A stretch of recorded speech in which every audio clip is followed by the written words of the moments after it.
Stephen King once wrote that nightmares exist outside of logic, and there's little fun to be had in explanations. They're antithetical to the poetry of fear. In a horror story, the victim keeps asking why, but there can be no explanation, and there shouldn't be one. The unanswered mystery is what stays with us the longest, and it's what we'll remember in the end. My name is Alan Wake. I'm a writer.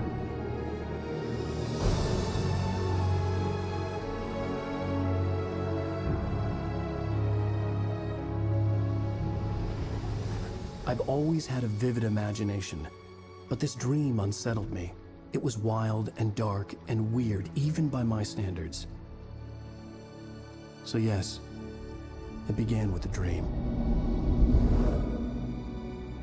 Following a typical nightmare pattern, I was late, desperately trying to reach my destination, a lighthouse. For some urgent reason, I couldn't remember. I'd been driving too fast down a coastal road to get there.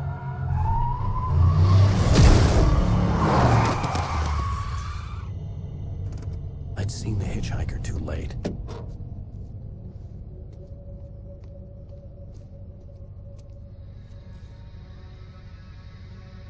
He was dead.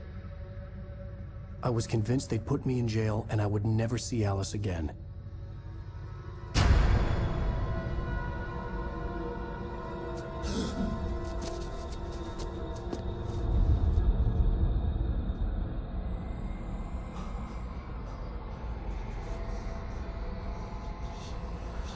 Suddenly, his body was gone. I was in shock from the crash. I could hardly stay on my feet.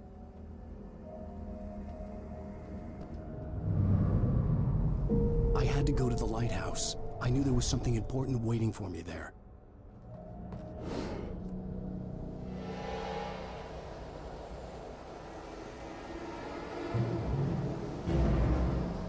You don't even recognize me, do you, Ryder?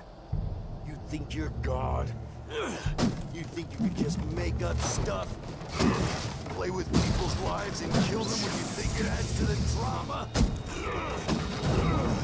You're in this story now, and I'll make you suffer. You're a joke. There wouldn't be a single readable sentence in your books if it wasn't for your editor. You'll never publish another one of your shitty stories, 'cause I'm gonna kill you. It's not like your stories are any good. Not like they have any artistic merit. You're a lousy writer. Cheap thrills and pretentious shit. That's all you're good for.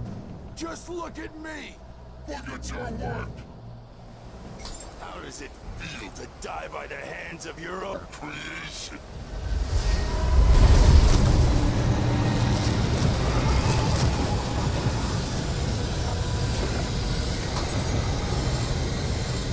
This way!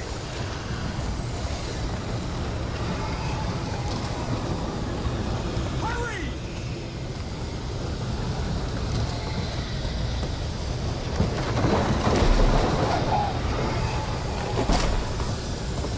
Wait, it's me! I'm Stuart, remember? Quickly, get inside! There's no time to lose! It's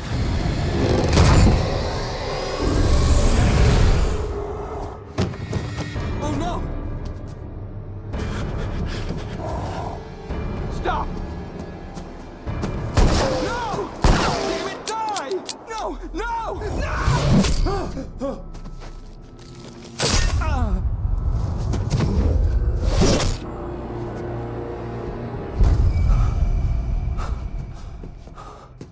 I was trapped. There was no way out.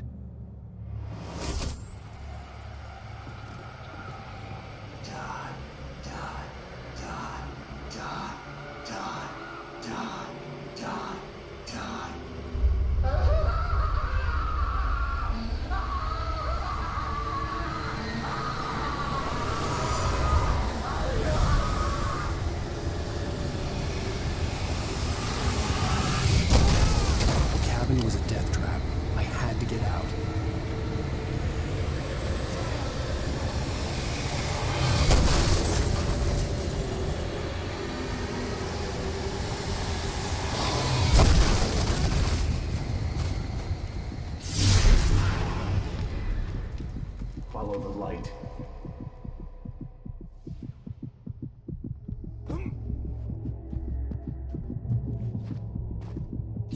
you are hurt, you should go into the light. You are only safe there.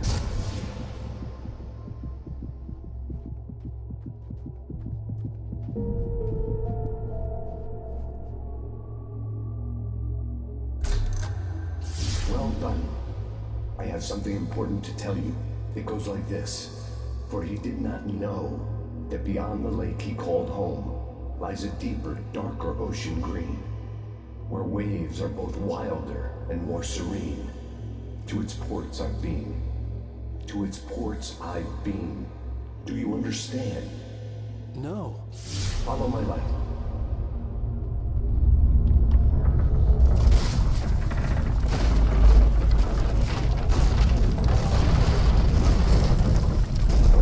I entered your dream to teach you. The darkness is dangerous. It's sleeping now. When it feels you coming, it will wake up. There's no time. I can only show you the most important thing.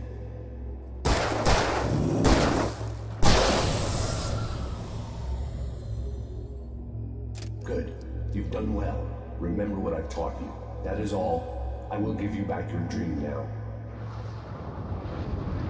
In the nightmare, a terrible darkness was taking over the world. The lighthouse was the last safe place on Earth. I can keep this up forever!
Baby, just another nightmare. Everything's fine. You dozed off. Right. Anything more than dozed off would be news for everyone. Cheer up, handsome. We're here.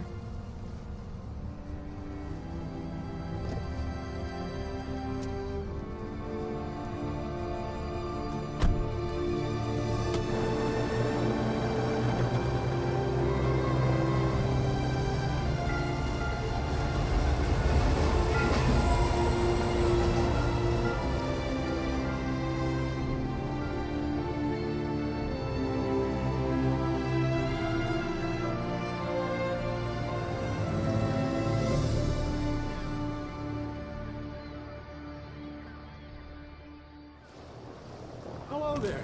You picked a good time to visit our town. Deerfest is just 2 weeks away. Deerfest, huh? Did you hear that, honey? You have a lovely wife. If you don't mind me saying. I'm Pat Maine, by the way. Nice to meet you. Yeah, I'm Alan Wake. I won't pretend I don't recognize a famous writer such as yourself, Mr. Wake. A pleasure. I'm an avid reader myself. I hope this isn't too presumptuous of me, but I'm the night host at the local radio station. Any chance I could get an interview? Look, Mr. Maine, I'm on vacation. In fact, I'd appreciate it if we could keep my being here just between the two of us. I'm sure you understand. Fair enough. You can trust me to be discreet. Not a hard man to track down if you change your mind, though. I hope you two have a lovely holiday.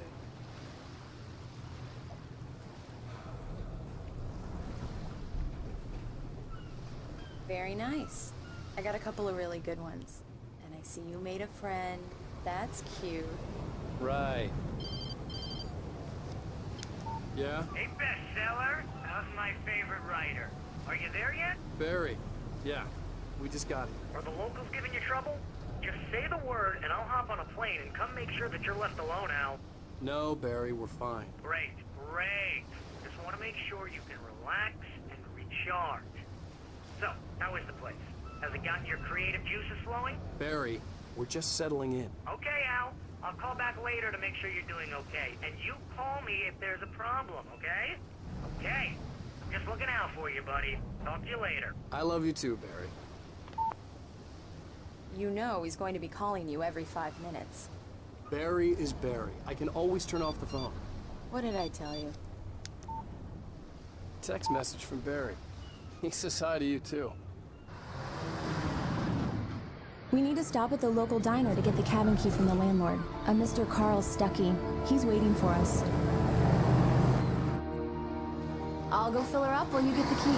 I'll pick you up here in, say, 15 minutes? Sure. Alan, thank you for coming here with me. I love you too. Go on. I'll promise to behave.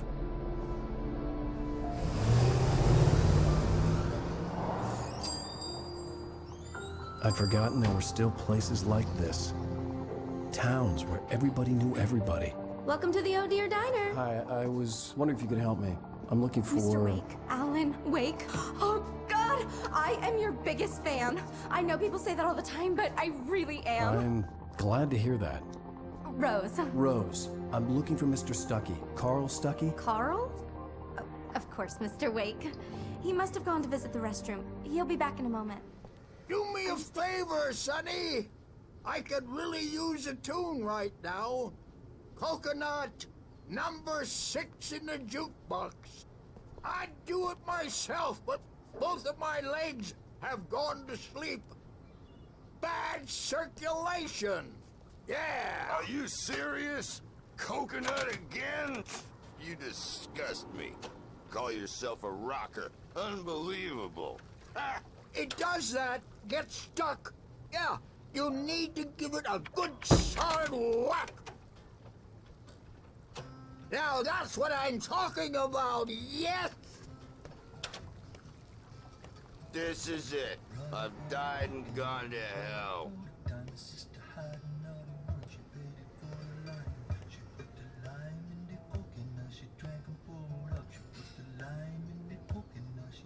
Don't go in there, young man. You can hurt yourself in the dark. I think I can handle it, ma'am. I didn't want to wait. I wanted to find Stuckey, to get the key and get out as soon as possible. The waitress was giving me a headache. Overeager fans always did. Hello? Mr. Stuckey? Carl couldn't make it. Unfortunately, he was taken ill. But I have the key for you and instructions on how to get to the lake. Okay. I wish you a good stay in my cabin. I'll come by later to check how you've settled in. And to meet your wife. I insist. Thanks. Even that sounds better than your singing. Are you all right? Splendid, splendid! Damn hernia. It swells up like a balloon if I lift anything heavier than a spoon. Yeah, splendid, splendid. It's been a long time, Tom. Good to see you. Hey, you wouldn't happen to have a bottle on you, would you, Tom? I wish. Mission accomplished. The key and the directions. My hero. I got some flashlights, just in case. Hey, wait! Mrs. Wake! Your keys!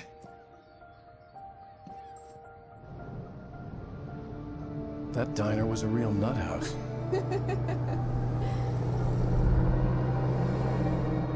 Can you believe this place? This would make a wonderful setting for a book. We're supposed to be on vacation, Alice. I'll figure it out when we get back home. Okay? Okay. We can talk about this later.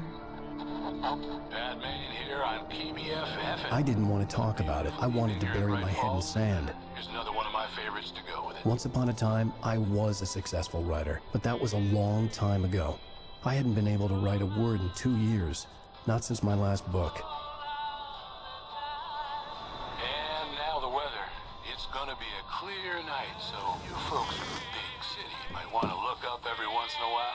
those stars winking down at you? It gets pretty dark out here, but they'll light your way.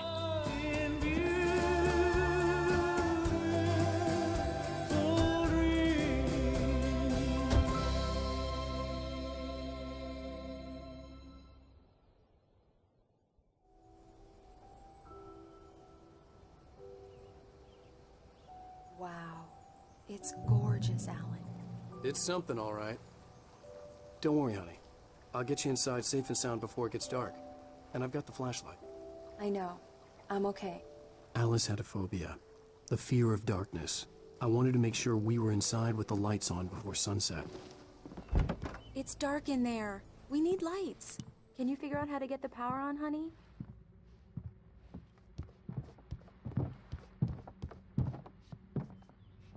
Hello? Anyone here? For a moment, the oppressive feel of the nightmare I had seen on the ferry returned. Damn.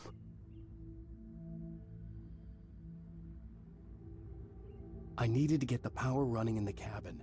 There had to be a fuse box or a generator somewhere on the island. The lights are on! Good work, honey. I'll freshen up a bit and start settling in. Okay. I'll look around a bit. Sure thing! Have fun!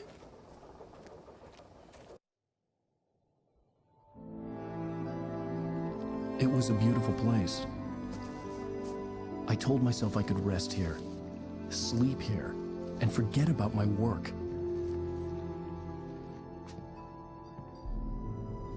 I thought we could be happy here. Surprise! Alice?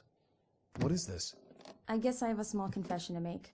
I thought maybe you could write here that a change of scenery would get you past... Damn it, Alice, everyone Hey, just hear me out. There's a local doctor, Dr. Hartman. I read a book of his. He has a private clinic here. He specializes in helping artists. So now you want to get me committed? No, it's not like that. That's not... Alan? Alan? Just don't! I don't want to hear it! God damn it, Alice! God damn it! I knew she wouldn't follow me in the dark. I needed some time alone to think things through.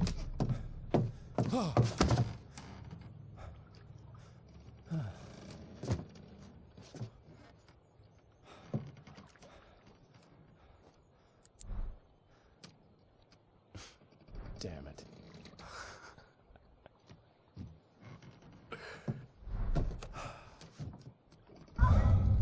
Alice? Alice? Alice! The cabin had gone dark. All the lights were out. Alan! Where are you? Help! Alice! Coming! Help me! What the hell?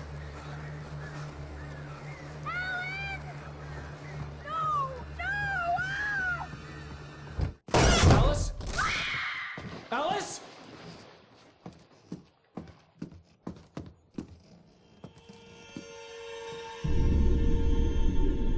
Oh no!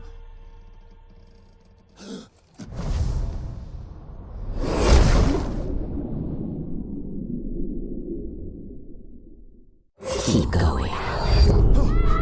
Wake up. Alice?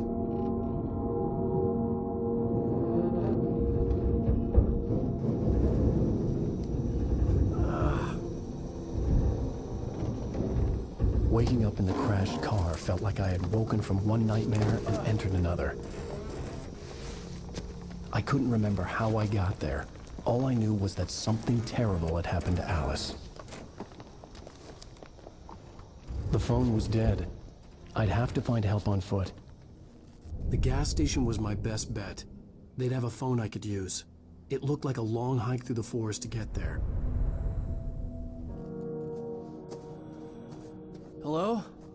Is someone there?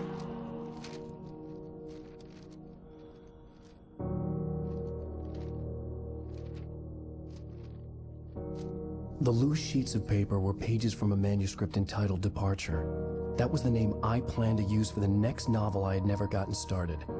I was named the author. I hadn't written it. I couldn't remember writing it. In the scene on the page, the hero was attacked by an axe murderer in the woods at night.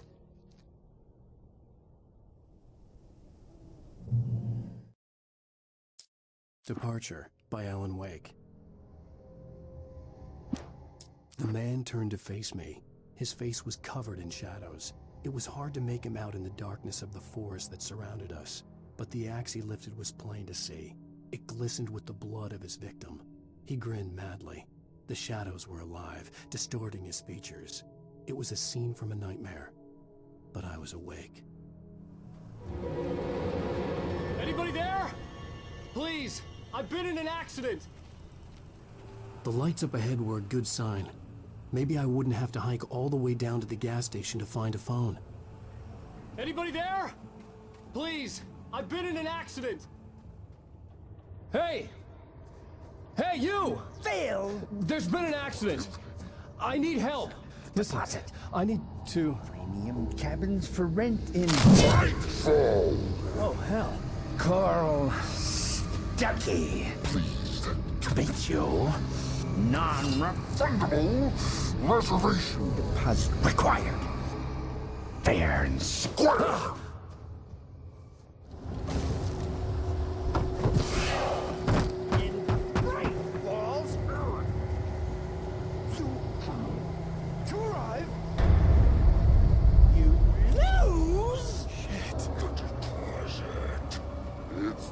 Latest thing! I had to figure a way out of this. Any second now, and Stuckey would be knocking on the door with his axe like Nicholson in The Shining.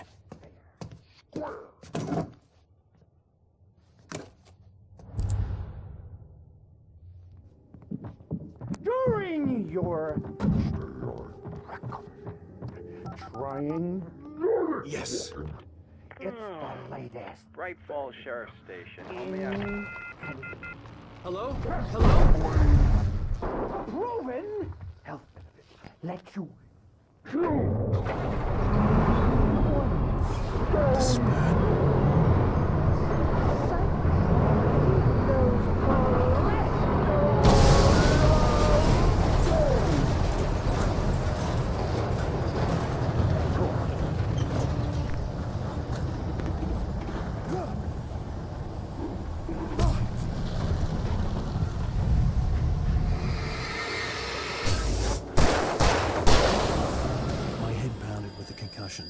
I'd never fired a gun outside a shooting range, and now I just killed someone. Or something. There were no bodies. They just disappeared. If I was dreaming, it felt real enough to make me sick.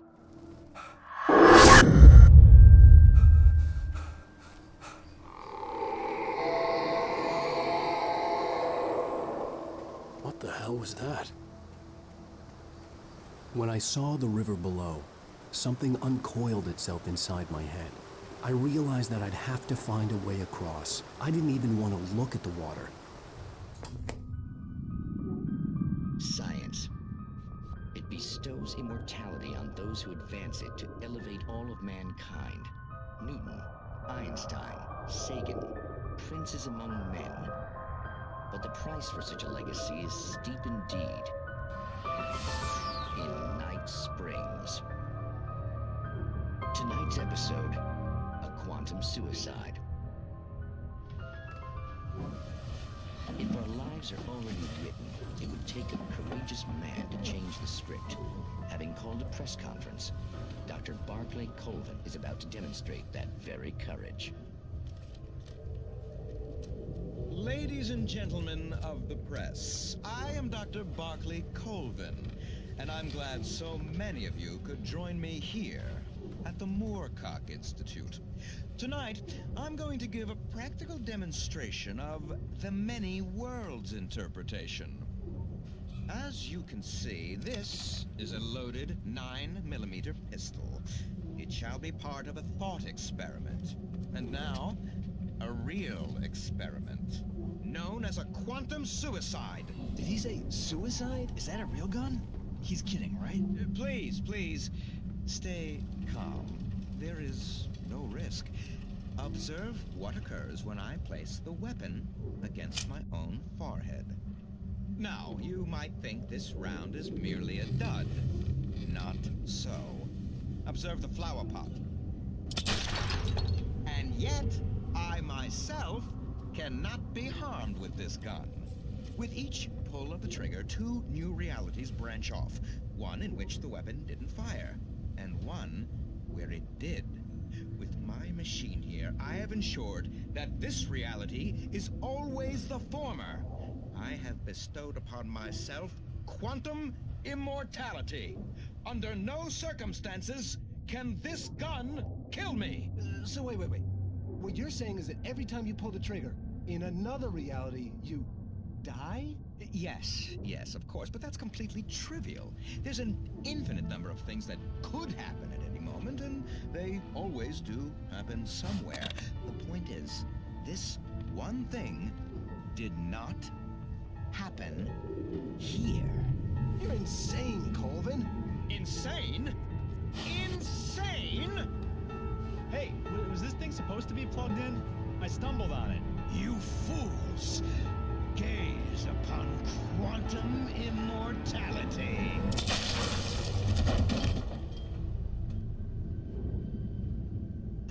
Poor Dr. Colvin, felled by his own hubris or the ignorance of the masses. Perhaps he should have left the crate unopened, the decaying atom unobserved. Curiosity often kills the cat. Night Springs.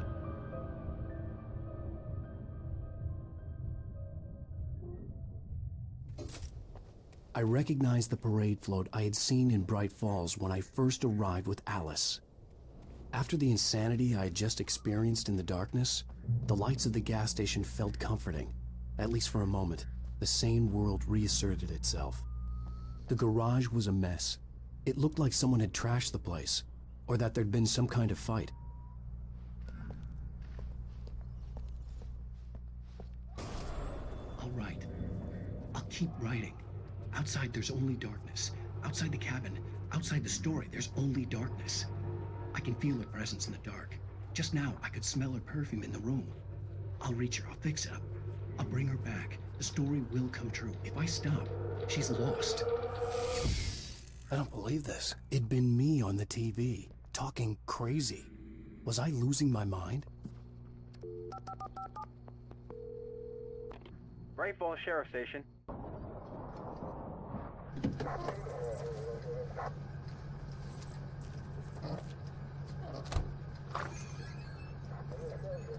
Oh, thank God, Sheriff.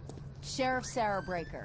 You are... I'm Alan Wake, but listen. I was in a car crash. My wife, Alice, she's missing. Calm down, Mr. Wake. We were staying in a cabin on the island, on Cauldron Lake. There's no island on Cauldron Lake. Not since the big eruption in the 70s.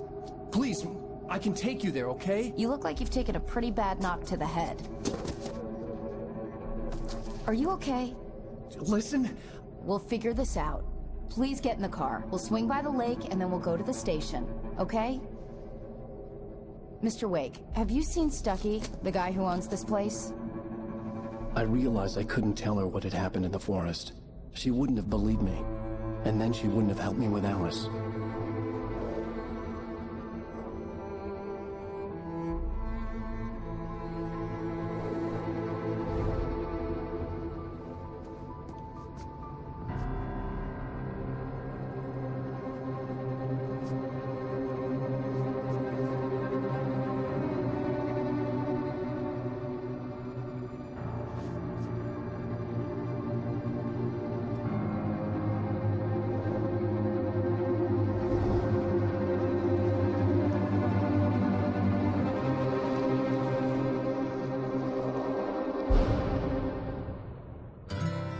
Candy-colored clown they call the Sandman tiptoes to my room every night, and just to sprinkle stardust and to whisper, go to sleep, everything is all right. I close my eyes, then I drift away into the magic night. Departure. by Alan Wake. The man turned to face me. His face was covered in shadows. It was hard to make him out in the darkness of the forest that surrounded us, but the axe he lifted was plain to see. It glistened with the blood of his victim. He grinned madly. The shadows were alive, distorting his features. It was a scene from a nightmare, but I was awake. The Taken stood before me. It was impossible to focus on it, as if it stood in a blind spot caused by a brain tumor and eye disease. It was bleeding shadows like ink underwater, like a cloud of blood from a shark bite. I was terrified. I squeezed the flashlight like my life depended on it, willing it to stop coming any closer. Suddenly something gave, and the light seemed to shine brighter. For a long time, the dark presence had been weak, sleeping. Nothing but a half-forgotten nightmare or a shadowy flicker in the corner of an eye in the forest at night. Not real enough to properly exist, and yet too evocative to fade away completely. Now it was waking up. The rider like a fly caught in a spider's web, each jerk and kick vibrating the strands that led deep into its lair. It was aware of him now, and it could use him. All he'd need was a little incentive. I heard them before I saw them, swooping down from the sky and screeching as they came.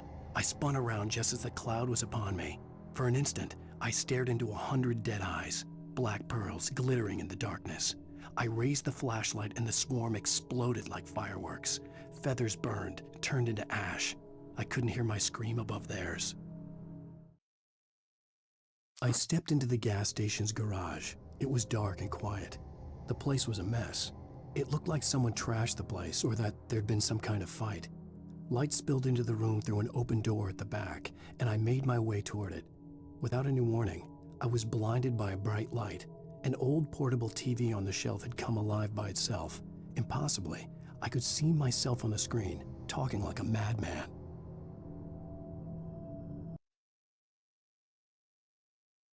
I stepped into the gas station's garage. It was dark and quiet. The place was a mess.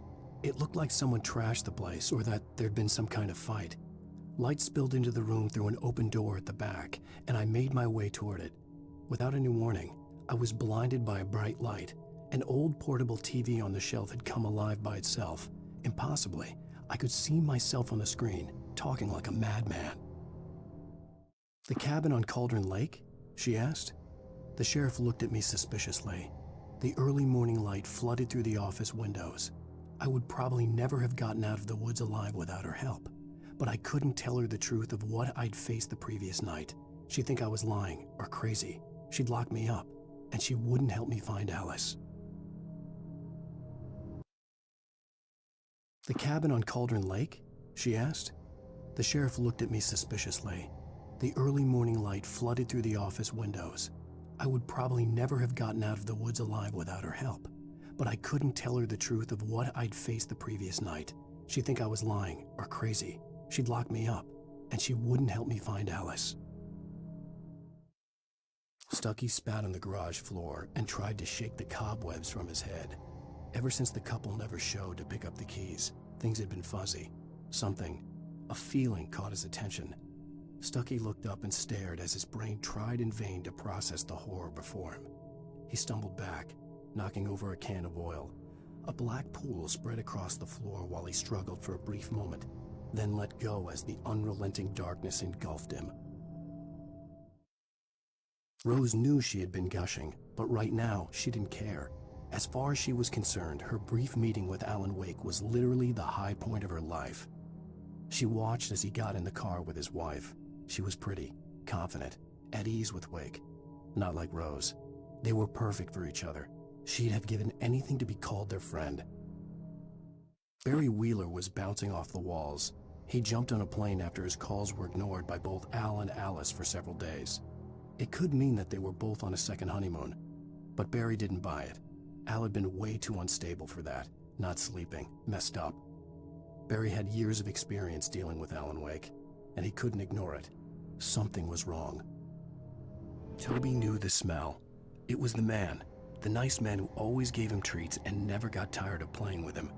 Toby wagged his tail in excited anticipation and gave a joyous bark. Then there was another smell, a wrong smell, and it was alien enough to stop Toby in his tracks. Confused, he growled deep in his throat. The wrong smell came from the nice man. Blind animal terror pierced the dog's brain an instant before the axe followed suit. Barry took another sip of the heavenly coffee.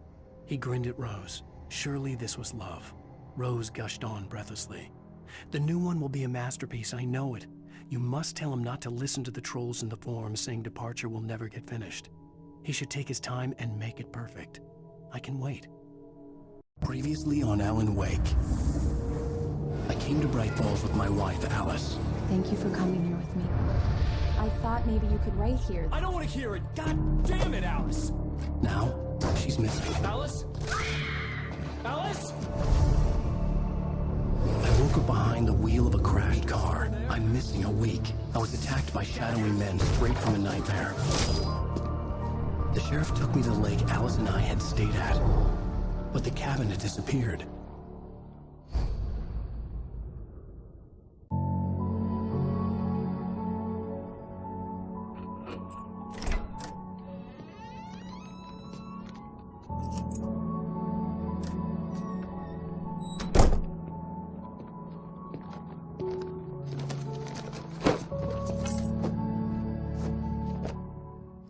Oh, hey, I just finished those cover mock-ups. They're on your desk. Tell me what you think. No kidding. I didn't think you'd get them done this quickly.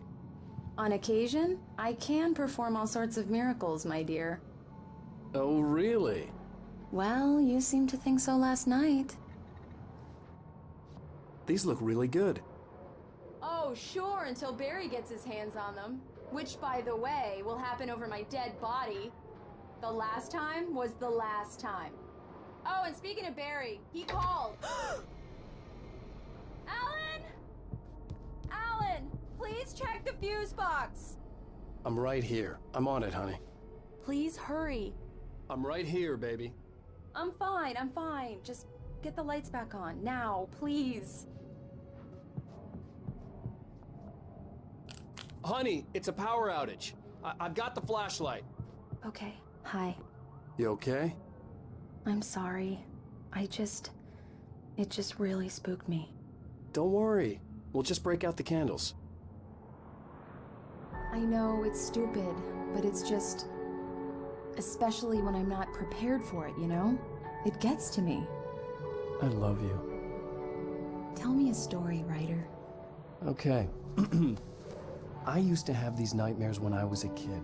The dark really spooked me, too.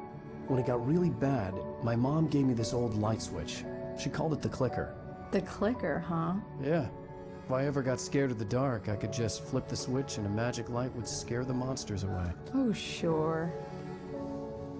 Here it is. Alan. Maybe it'll help you, too. Yeah, nice story, writer boy. You made that up right now, didn't you? No. Seriously. I love you, even if you are a liar. Thanks for this.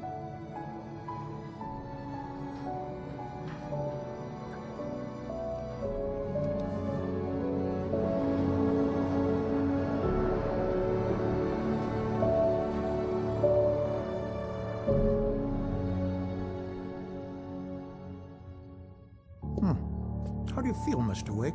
Any nausea, disorientation, anything like that? Mr. Wake, how are you feeling? I'm okay. My head's fine. I had to lie about my headache and memory loss. He'd send me to a hospital for tests. I couldn't leave without Alice. Very well.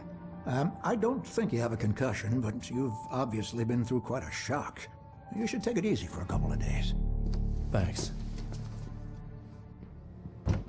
Come in, Mr. Wake. Your phone's on the desk. The battery was dead. It's charged now. Have you started looking for my wife yet? My men are already on it. Now, can you tell me what happened? I'm not sure. I can't remember. We were arguing. I walked out of the cabin. The cabin on Cauldron Lake? How did you end up at Stucky's gas station? I wanted to tell her what had happened last night, but I couldn't. She'd lock me up. Excuse me. I need to take this. Hello? Alan, please help me. Alice? Stop talking to the law. You'll do do exactly what I say if you ever want to see your wife. Who is this? Go to the back lot. There's a hole in the fence on the left. Look inside the junker. I left a little something there to convince you we're all on the same page here. After you ditch the cops, you're gonna meet me in Elderwood National Park. There's a spot called Lover's Peak. Midnight. Don't do nothing stupid, pal. We're watching you. Mr. Wake, can I help you with anything? I need to get some air. The sheriff said I could go out back. Of course, Mr. Wake. You can get there through the cell corridor. Just don't mind Walter in there. He's one of our regulars. Alice's driver's license had been placed on the front seat. The caller meant business. Barry? Ow! Ow! Thank God! Where the hell have you been? I've been trying to reach you for a week, you and Alice. I've been worried sick. I flew out yesterday. I'm here in Bright Falls. Barry, listen to me. I'm at the sheriff's station. Come and get me. I can't talk now. Al, what the hell is going on? I had to get the sheriff to let me go. I needed to get to Elderwood National Park to meet Alice's kidnappers. A writer is a light that reveals the world of his story from darkness, shapes it from nothingness. The way a sculptor carves a statue from a block of granite. If I stop, the world I'm making dies. Darkness will reclaim it. It's a long, hard journey into the dark. Alice's life is at stake, but I can't think about that, or I'll lose it. The dread lingers at the edge of perception. I'll push on. Anything is possible here. I'll write the story. I'll save her.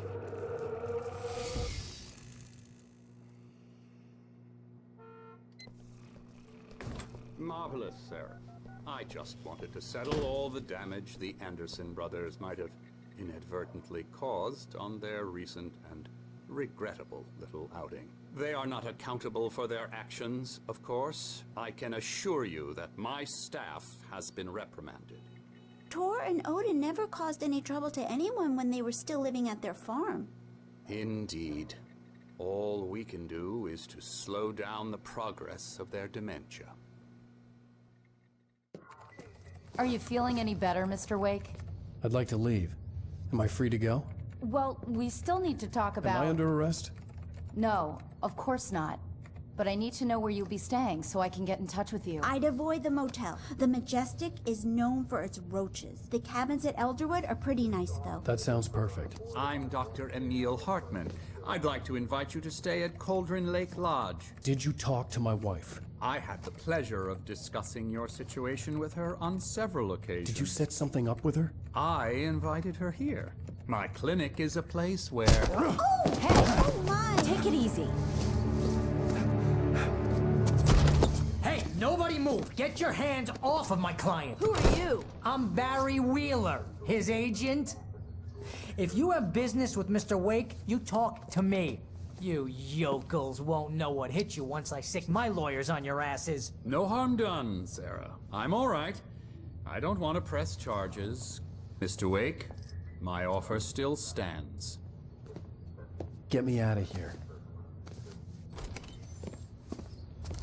What the hell was that about, Al? We don't need a replay of that thing with the paparazzi. I thought they were gonna lock you up. I had to talk to someone. I told Barry everything. He thought I was certifiable, but when he heard about the manuscript, I had him.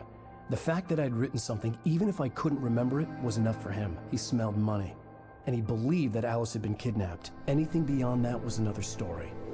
I had a midnight appointment with the kidnapper in a place called Lover's Peak, somewhere in Elderwood National Park. The plan was to rent a cabin. I don't like it, Al. I don't like any of it. It's not good. In fact, it's the absolute opposite of good. Mr. Wake! Barry, you found him! Hi, Rose. Oh, wow. I was just thinking about you, too. Great. I was just bringing Rusty some coffee. He's on the balcony, looking after Max. Poor thing. I really need to go. Great to see you again, Mr. Wake. Later! Who's Max?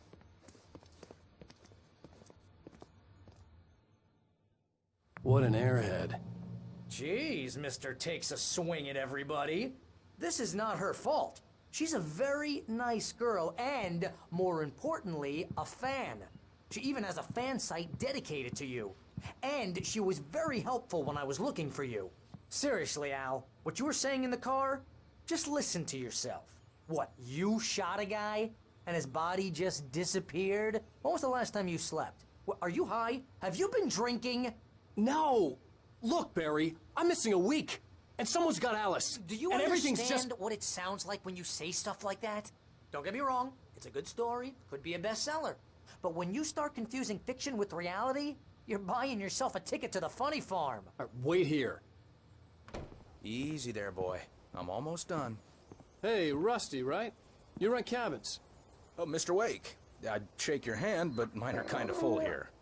Actually, I'm sorry about this. Would you mind grabbing the registration form from the desk? It's just across from Bucktooth Charlie. Okay, sure. What happened? Crazy poachers. Max here got his foot caught in a trap. They're illegal to use here. Hell, you're not supposed to hunt within the park at all. But that doesn't stop some lowlifes. Hell, at least Max is gonna be okay. He got lucky. Seriously, Al, you can't just go and meet a kidnapper. Those situations always end up in disaster. You gotta talk to the cops. She's my wife, and it's my call. Can we talk about this later? No. This whole thing... Listen, you hit your head. I mean, geez, Al, come on. You gotta understand how crazy all this sounds. If you're trying to pull a joke on me, freak me out, it's working. Ha ha, let's have a laugh on Barry. Well, you had me going there real funny, Al. You can quit it now. I think this is the form you wanted. And here are the keys. Okay, you're all set, Mr. Wake. Glad to have you staying here. Thanks. Can you tell me how to get to Lover's Peak? Oh, sure. It's at the end of the nature trail. Just follow the paths, you'll get to it eventually. It's an easy walk. Nice spot, too. If you have any trouble finding it, just keep your eyes on the radio mast. It's right below that. Oh, and hey, if you take a walk in the woods, watch your steps so you don't end up like Max. I guess I'm a little worried. We got a bunch of campers out there we haven't heard from. It's not like these people are on a schedule, but with the traps, well, you know. I just don't want any trouble. Right, thanks. Look, Al, you're asking me to believe that you shot a dude who went poof into thin air, a guy who was bulletproof until you pointed a flashlight at him. You hear that from people who end up spending time in padded rooms, strapped to their beds, wearing white shirts with too long tangled up sleeves, and eating a healthy diet of pills. Al, you make cruel jokes about people who believe that kind of stuff. You're the skeptic. You gave me an hour-long lecture on homeopathy last month. What was it? If there's no proof, it's pure bullshit. Period. Guess the laugh's on me then. Al, come on! I mean, okay. Okay, maybe something weird happened to you, okay? Well, thanks for the heartfelt vote of confidence. All I'm saying is you gotta throw me a bone here, bestseller. What would you think if it was me? There's no way you should be going out at midnight with a gun. No one asked you to come here, Barry. Either work with me on this or go straight back to New York. Your choice.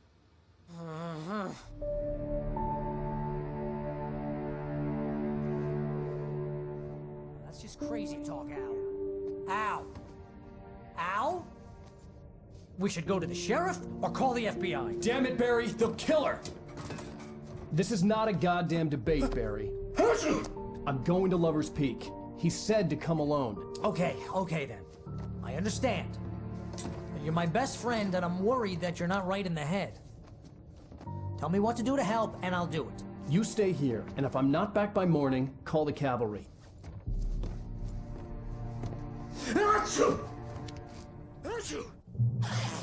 Just be careful with the natives, Al. These yokels are dangerous. Everybody hates a tourist, or it'll be deliverance all over again.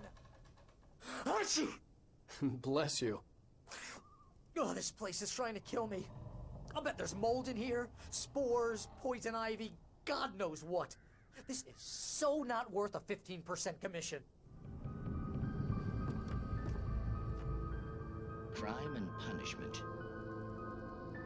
The cancer and cure of civilization. But some crimes are impossible to punish, especially in Night Springs. Tonight's episode, The Man in the Mirror.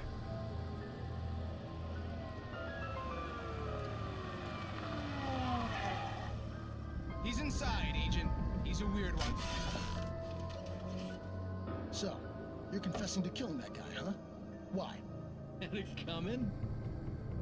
Yeah, but why would you do that? I mean, you're a nice guy. Normal.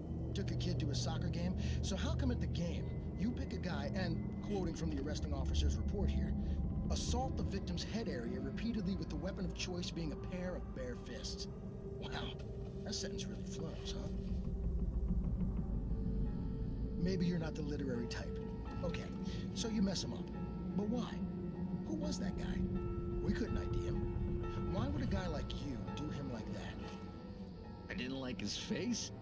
Well, you must have hated it, because you really went to town there. I mean, there's no way to tell what he looked like. No ID on him either. That must be difficult. But then we ran the fingerprints. Got a match. Your prints. Identical. Huh, how about that? Your son said you were wearing a white shirt when you took him to the game. The white shirt is on the dead guy. It's plenty red now. You won't get away with this. Do you really think that's in any way relevant to me?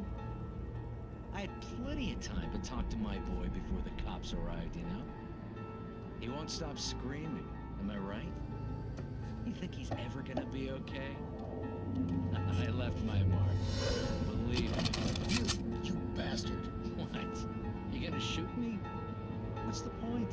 I'm going to prison. You got me. I don't understand any of this. And you never will.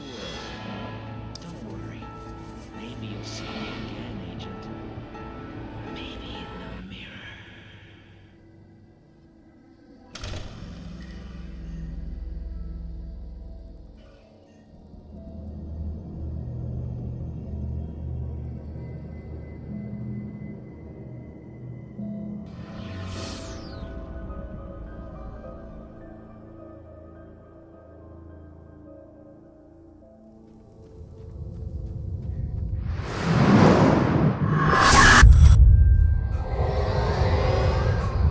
Vision left me weak.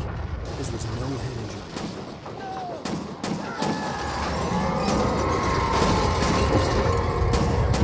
Rusty, hang on! I'm coming! Please, help me! Anybody? Help me! Hello? Help me. Mr. Wake? Oh, hell. It happened just the way it was on that page. I found. Came true. It knew. So dark. It'll come back for me. You must... The lights. In the office. I have the key. Okay, Rusty. Hang on. I'll be right back. I was too late. Someone had destroyed the circuit breaker. There was no way to get the lights back on.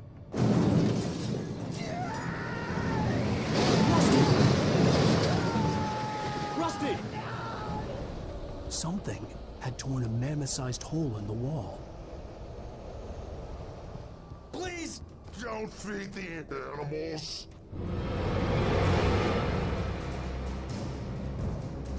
Fishing! For those visitors who purchase a park fishing license, obey Ranger's instructions. Seattle. What the hell was that? I saw from the window. I saw something. Forget about it, Barry. It's just me going crazy. Oh, jeez. Oh, jeez. You're not crazy. I wish you were crazy, but you're not crazy. Ow, be careful. Stay in the cabin. Don't open the door for anyone. I mean it.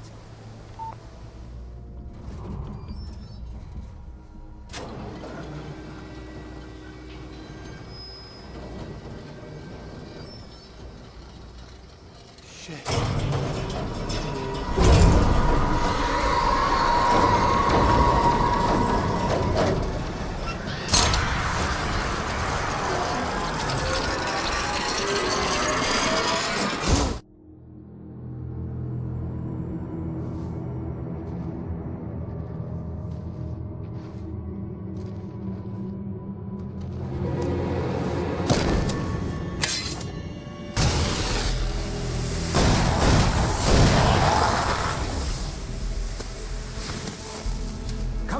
gotta get moving. More of them coming. That flashlight's kid stuff. The flares will keep the bastards away.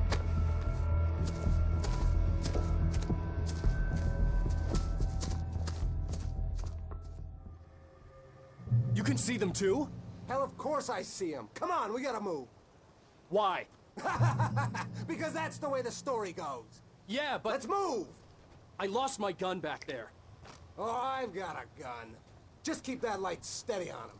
It took a moment, but then I recognized him. He'd been on the ferry when I first arrived here with Alice. He knew my name. We were headed in the direction of Lover's Peak. There was no way this was a coincidence. He was the kidnapper. Come on, Wake! You better keep up. Let's cut the act now. Where's my wife? I knew you were gonna say that. I read it all before. You're a hell of a writer. Congratulations. You're gonna bring about something glorious and terrible once we get you some proper editorial control. What the hell are you talking about? Where's Alice? I want the entire manuscript, or she's gonna suffer bad. You touch her up.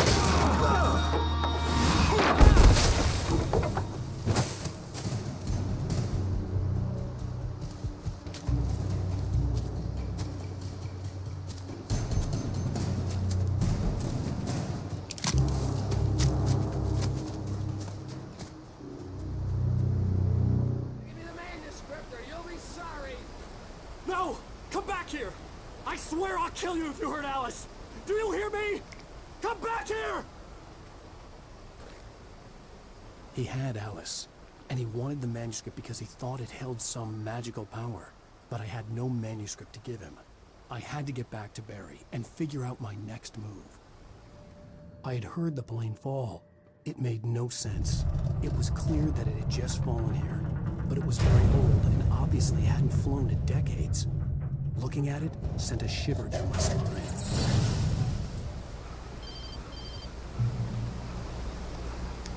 Barry? Ow! The porch is covered with birds. They've got all Hitchcock on me. Stay out of sight. I'm on my way. Don't open the door. What am I, crazy? Stay hidden. I'll be there soon. Just make sure you keep the lights on.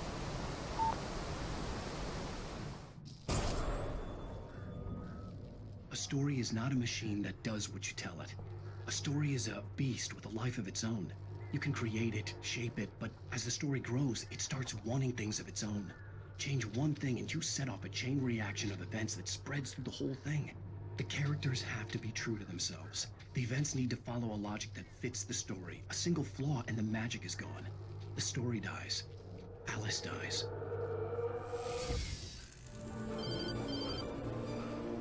It was the kidnapper. You son of a bitch! Where's my wife? Enough horseplay, Wake. You deliver the manuscript, and you can have your woman back. Simple as that. I don't... Listen. I'm gonna need time to finish it. I still need to write the ending. I need a week. It's not done? I need a week. 2 days. The old Bright Falls coal mine is nearby. You can find it easy, city boy. The main building, there at noon. You bring the manuscript, you'll get your wife. Not, well, get me? Yes, I get you. Hey, Al. I'm sorry for thinking you were having a psychotic episode, man. I sent Barry to the town to ask around about a man fitting the kidnapper's description. He'd go through the archives of the local paper. Perhaps he could learn something.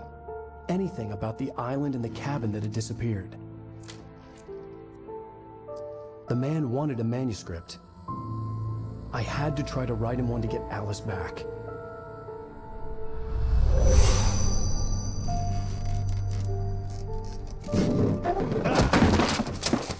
For me, the supernatural had always been nothing but a metaphor for the human psyche, a tool to use in writing fiction. Now, it was happening for real, and I couldn't put a single word on paper.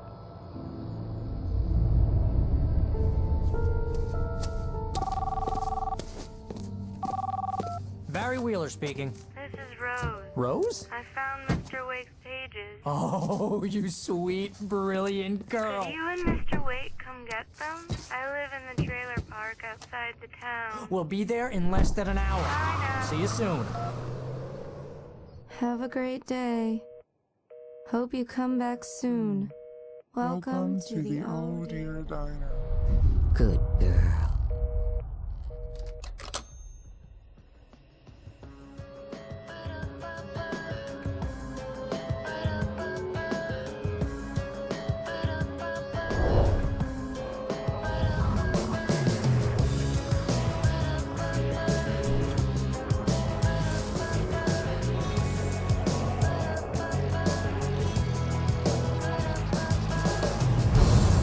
Come here.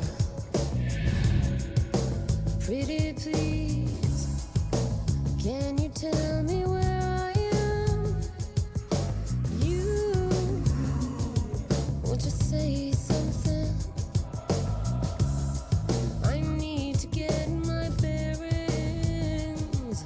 I'm lost, and the shadows keep on changing.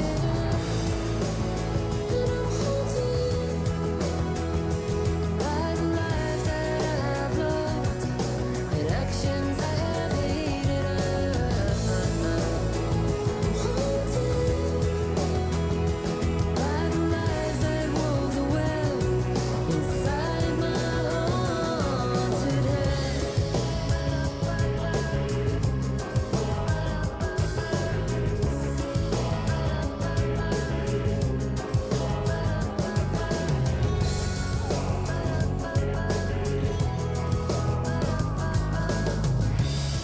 Don't cry. There's always a way. Here in November, in this house of leaves, we'll pray. Please, I know it's hard to believe. See a perfect forest through so many splintered trees. You and me, and these shadows keep on changing. And I'm haunted by the lies that I have loved and actions I have hated.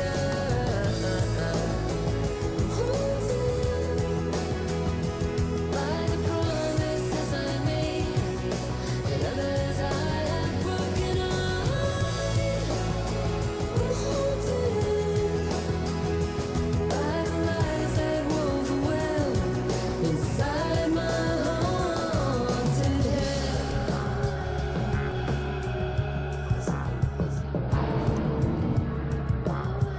I'll always want you. I'll always need you. I'll always love you. And I will always miss you.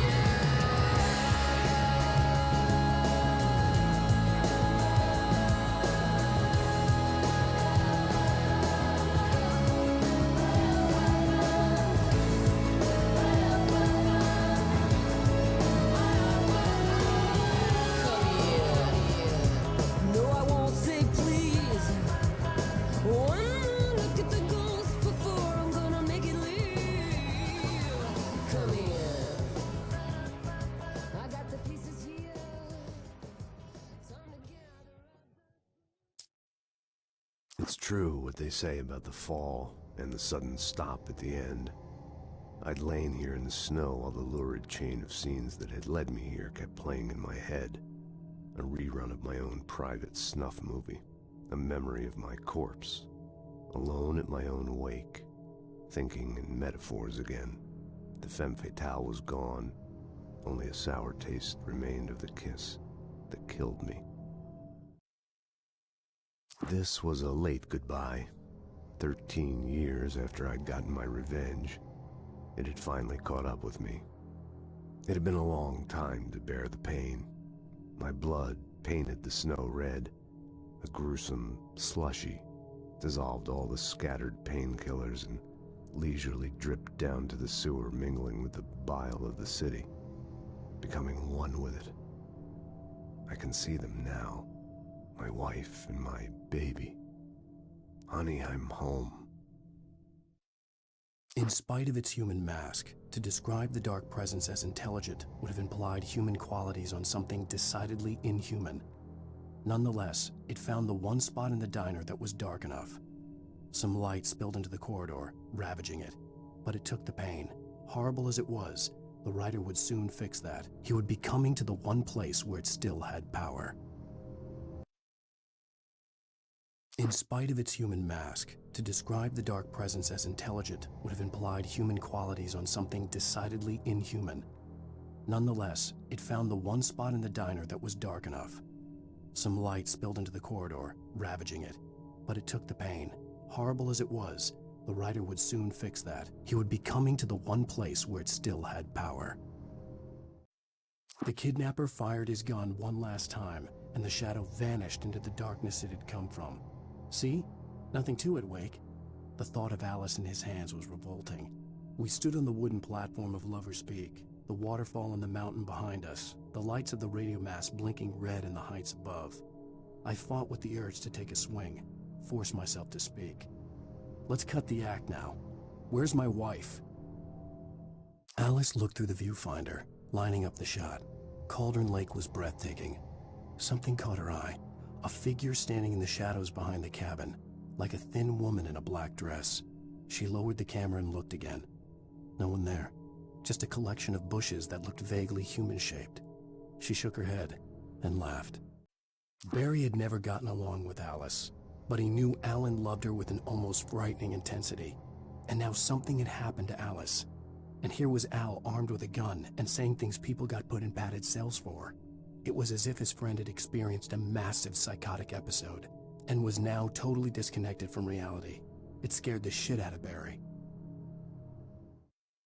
The air in the visitor center was heavy with an awful smell, as if some rotten drowned thing had crawled up from its grave. Rusty kept coughing blood. My eyes were drawn to the twisted shape of his broken leg. The attack had been vicious. Max whined in his cage. Rusty's eyes were wild with fear and terror. He gasped. "Mr. Wake, it happened just the way it was on that page." The visitor center was sturdy, but the impact turned the front of the building into splinters. Rusty was thrown across the lobby like a rag doll and hit the far wall hard. It didn't hurt until he tried to move and saw his leg bend the wrong way, felt the broken rib stabbing him on the inside. Rusty howled in pain and fear, suddenly afraid to die alone. At the last instant, I changed direction and threw myself down. The axe splintered the trunk of a tree. I stumbled into the pool of bright light. My lungs burned. I was too exhausted to move. I tensed as I waited for the killing blow, but it never came. I raised my head. Nothing moved in the darkness beyond. For the moment, bathed in the cold light, I was safe. In that last instant of consciousness, Rusty thought about Rose. He was older than she was. Rose was barely out of her teens, but she made him feel young and forget what a train wreck his long-dead marriage had been. He still wore the ring. He'd been waiting for her to tell him to take it off. Now she never would. I turned the corner, afraid of what the flashlight's beam might reveal. Suddenly, a roughly painted symbol of a torch glowed in the light. Behind it, hidden by a rock, sat a battered metal trunk. It was here for a reason, packed with supplies, batteries, flares, ammo, things you need to make it through the darkness of the night. Something left behind by someone who knew what I knew, and more. Agent Nightingale didn't want to be in Bright Falls. These little communities revolted him, and he didn't like the trees or the coffee. He now knew that impossible horrors lurked behind the storefronts and smiles. He desperately wanted to turn the car around and just drive until he passed out or ran out of road and booze. But he had a job to do. He had a rider to catch, at any cost. On more than one occasion, Alice had tried to explain to me how it felt to be afraid of the dark. To her, darkness wasn't simply the absence of light, but something more tangible than that. It was something you could touch and feel. Worse than that, it was something with a mind of its own, something malicious and malign. For her, things changed when they were wrapped in darkness. They turned into something else, something foreign, and nothing was safe or innocent anymore. I'd never really understood what she meant, until now. The night had been one desperate situation after another. I was exhausted, and my body felt as though it had been chewed up and spat out. The flashlight was heavy in my hand, and each pull of the trigger sent a painful shock up my arm. But I was finally out of the woods, and things were looking up. That's when I heard the chainsaw. When Barry saw the darkness attack the visitor center, it made him a believer. The men Al said he'd shot, they hadn't been just locals on crank. Somehow the world had changed, like the channel had been switched without warning. You think you're watching a sitcom, and you're really watching a horror show. When the birds started attacking the cabin, Barry wasn't surprised, just terrified. The FBI agent's command froze me in place. I considered surrender. It was all falling apart anyway. I could give in, let someone else deal with it, but it felt all wrong. Call it instinct, his posture, the way he held the gun. He was no friend. Shots ringing in my ears, I leaped for the hole in the fence and stumbled into the darkness beyond. The dark presence had touched the girl to lure the rider into a trap. Now it was night, and he lay helpless, drugged, lit only by the flickering of the TV screen filled with static. Shadows coalesced in the room as the dark presence leaned close to the rider, ready to touch him again. Back to work, boy. Rose knew that Rusty was in love with her, and she liked him too. She liked him a lot. He taught her to dance, and life had certainly taught her the value of a man who was gentle.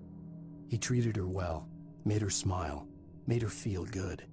But Rusty wasn't the prince of her dreams, and that tended to underline the unbearable truth. She was no closer to that Hollywood magic than he was. Nobody in Bright Falls seemed to know where Al was, but Rose, the waitress at the diner, had seen him. From what Barry could tell, Al pretty much fell off the face of the earth when he left the diner. Rose was just the kind of fan that Al hated, but she really tried to help. She was smart too, knew a lot about what was going on in the town, knew a lot about Al, even knew who Barry was. Barry liked her. That was no big surprise. When it came to women, Barry and Al rarely saw eye to eye. Sarah didn't care about the legal threats Wake's agent had made. She let Wake go without argument, because there was something about him she couldn't quite put her finger on, something that reminded her of her father. She didn't think Wake would hurt his wife. Then she thought about the way he waded into Hartman, that hair-trigger rage flaring up without warning. The logging site was a mess. The modular office had been pushed off the cliff. Deputy Thornton climbed up from the wreckage excited, breathing hard from the exertion. Nobody there. It's weird. Don't you think that's weird? Bored, Mulligan let out a mighty snort. Hell, it's always weird, Thornton. Just a question of sorting out what kind of weird it is this time around.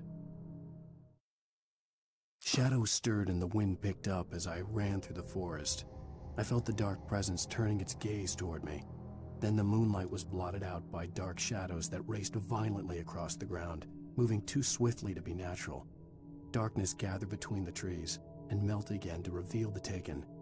No natural path had brought them here. There was no misunderstanding. Cauldron Lake was where Alice and I had stayed, but there was no cabin and no island. I was missing a week. What had happened to me? What had happened to Alice? I had to get her back. I couldn't face life without her.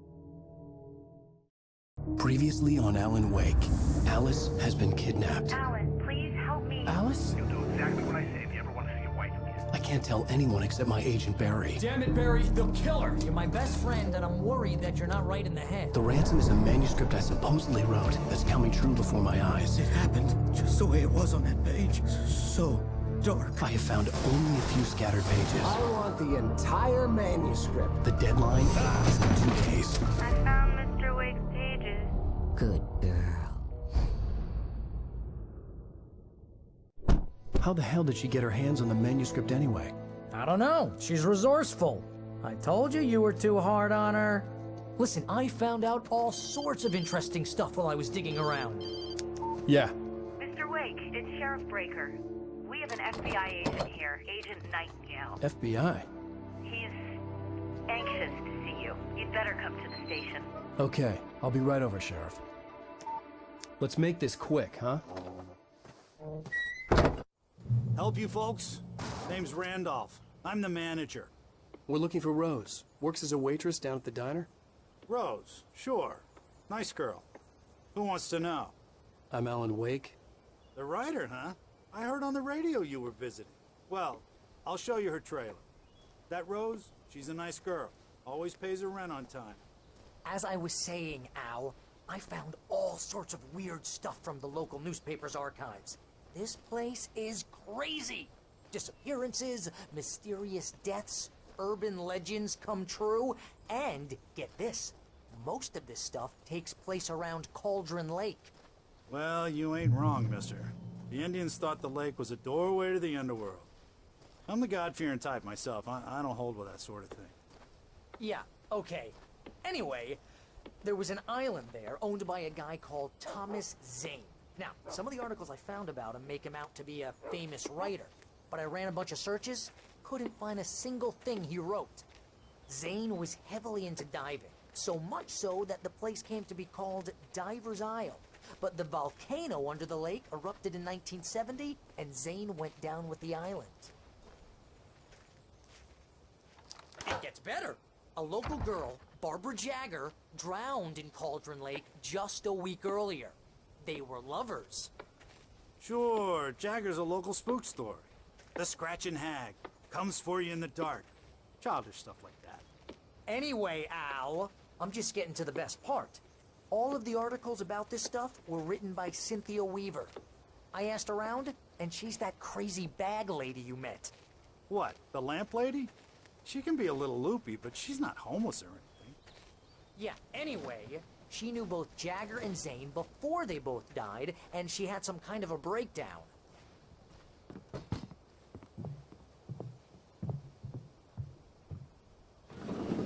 Welcome to... Oh dear, Mr. Wake.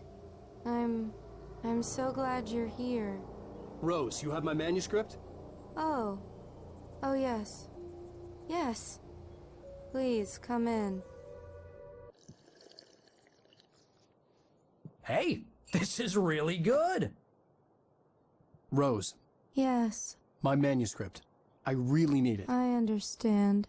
I know what you need. A muse to inspire you. Oh, for Barry?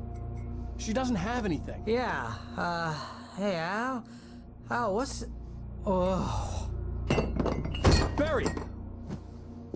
What? What?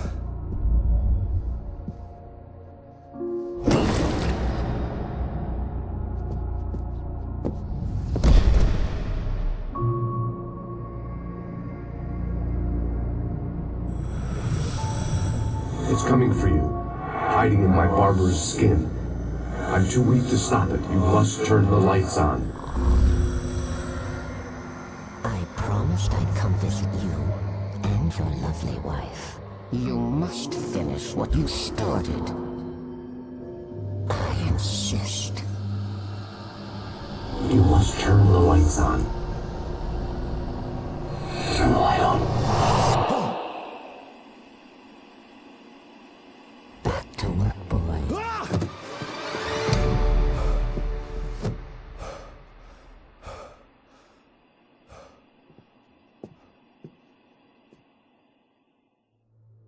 I felt nauseous, hungover.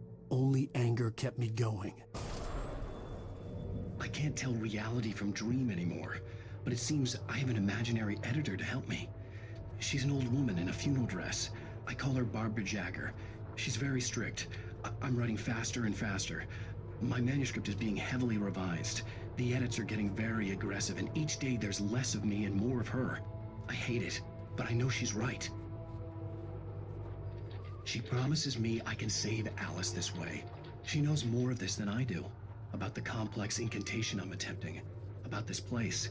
She's worked with another writer under similar circumstances, Thomas Zane. The genre of the story seems to be shifting. It's turning into a horror story. I'm getting close. I can feel it.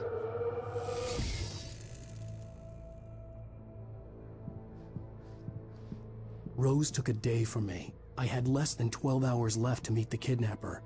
All I could do was get Barry into the car, work something out once I got on the road. Barry was out of it. He was way too heavy to carry. You're right. I deserve more money. I'm so handsome. Welcome to the Oh Dear Diner. What can I get you today? Coffee? I couldn't work up much hate for Rose. Something had used her to get to me and left its mark. First refill is free. Milk and sugar on the counter there. Would you like to hear today's specials? Thank you. A nice day. Come back soon.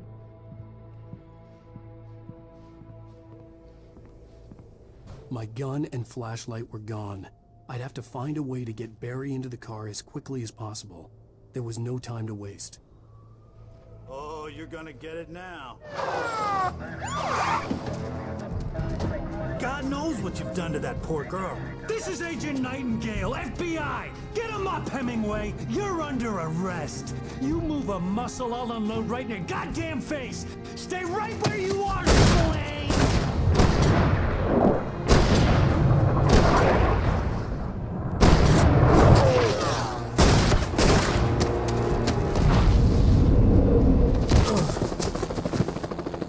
What are you? I'm standing right here, you goddamn maniac!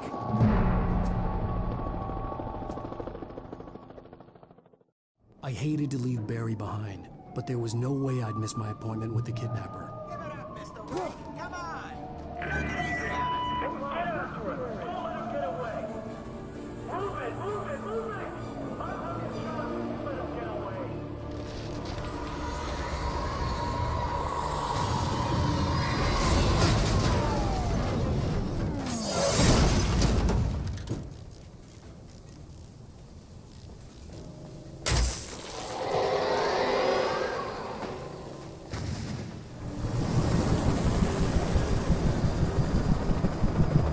You on the ground. Hold it right there. There's nowhere to run. Freeze!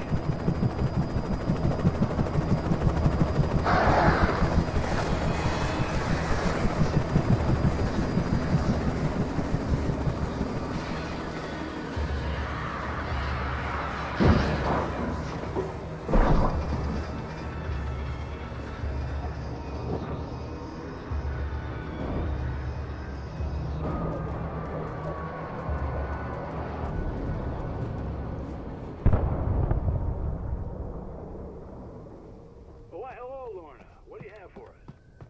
I just don't see why the cops bother with the trailer park. What do you mean? It's a trailer park. Of course you're going to have trouble in a place like that. I mean, what do you expect? The sheriff should be helping us normal citizens instead of wasting resources on those people. Well, Let the try to sort themselves out. I'm sorry, but my granddaddy settled in Bright Falls in 1911. well, thank you very much for that compassionate viewpoint, Lorna. Oh, here's a little surprise. The famous writer Alan Wake just walked in. Folks, I'm going to see if I can talk him into an interview.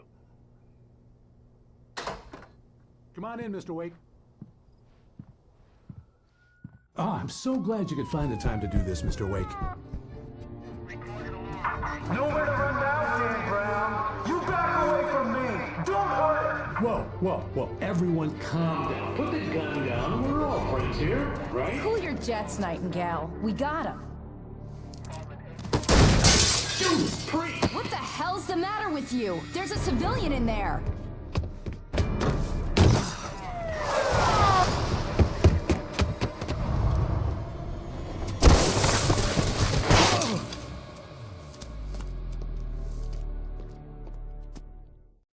I'll get you yet, even if it kills me. You hear me? You hear me, H.P. Lovecraft? I had fallen off so many cliffs it was ridiculous. That's what you get for naming a book The Sudden Stop. It was probably good I hadn't had the chance to tell Maine where I was going. I'd have to lose the cops and find my own way to the mine. Hello? The most stubborn man I've ever met. Alice? Alice? Alan, I'm so afraid. It keeps me in the dark. Please help me. I look at you, Alan, and it's not you. Something else. Looking out from behind your eyes.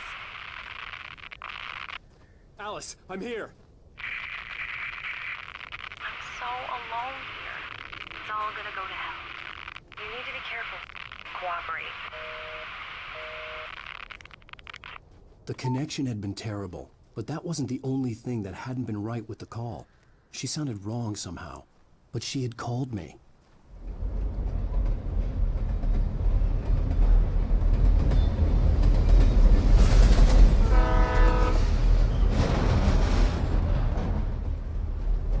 The darkness that was pursuing me was growing stronger, and it was taking over everything in its path.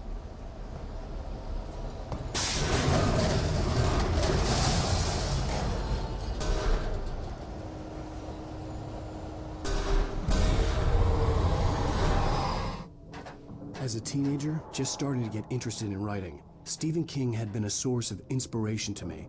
I thought about all the inanimate objects that had come to life in his books. No one is safe in a good horror story, certainly not the protagonist. That's what makes them fun. This was anything but. The darkness could possess anything, and it was getting closer. We take the facts of our existence for granted, unaware that they are merely a thin veneer of desperate self-delusion, covering a vast cosmos of madness and horror. All too often, the stars are right. In Night Springs. Tonight's episode, a family occasion. Journalist Alvin Derleth's trip to study the local customs of an insular community in Night Springs has been less than successful. Until tonight. Well, I'm glad you changed your minds about this. Ancient customs, local mythology. My editor loves this kind of stuff. Well, Mr. Derleth, we don't want to feel like we're on exhibition, but you have demonstrated the seriousness of your intent. Oh, I am serious. Really, just do your thing. I'll stay out of your way and observe. Actually, I thought you could assist us. I'm afraid we are a man short. It would provide you with an intimate perspective. Could I really? Of course, Mr. Derleth. Well, I guess that's the least What would I have to do? Oh, here. Let me show you with a kiss.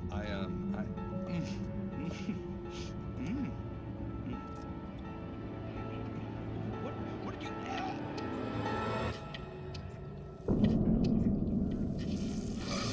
Oh, Mr. Derleth, you have well pleased Nixie Perka, the dweller in flesh. Your body shall host his 1,000 young, and all shall be glory.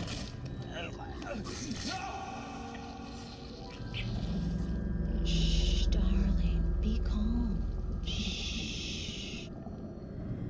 Alvin Derleth learned a harsh lesson. If you go looking for mythology, it may come looking for you.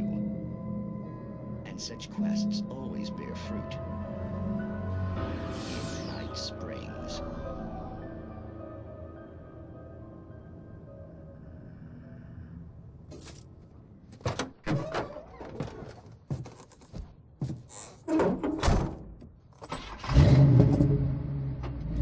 I had never been this glad to see the sunrise. I had a couple of hours to get to the coal mine.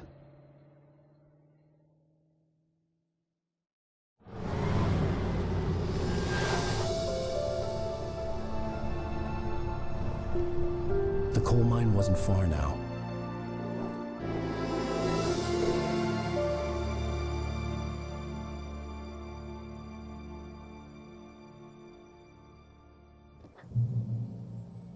Today, I would meet the kidnapper, and he would give me Alice. I wouldn't give him any other choice. A drowning man will clutch at a straw. Little by little, without realizing it, I'd come to believe that the story in the manuscript was coming true. The current of its narrative had taken me deeper and deeper into dark waters. Alice had been taken from me. Barry was probably in jail. I was a fugitive from the FBI. The whole world taken over by the dark presence was trying to destroy me. It all felt real, but it matched a textbook case of insanity.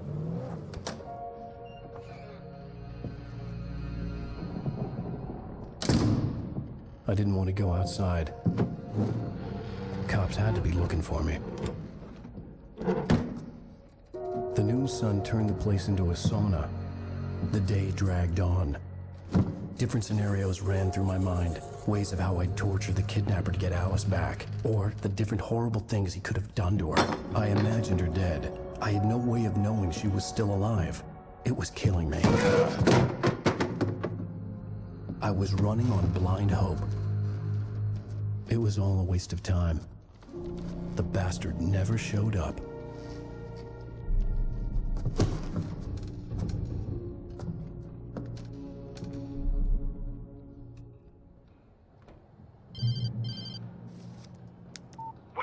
Where the hell are you? Change of plans. You know where Mirror Peak is? It's a big mountain north of where you are. You follow the path from the mine, you can't miss it. There's a lookout point there. I'll be waiting. I'm through being jerked around by you. You want to see your wife alive? Because if you do, you better watch what you say to me. Do we understand each other? I want to talk to Alice. Yeah, and I want the manuscript. Don't keep me waiting, Wake. Hello? Hello? Ah! I'm gonna kill him! What the hell?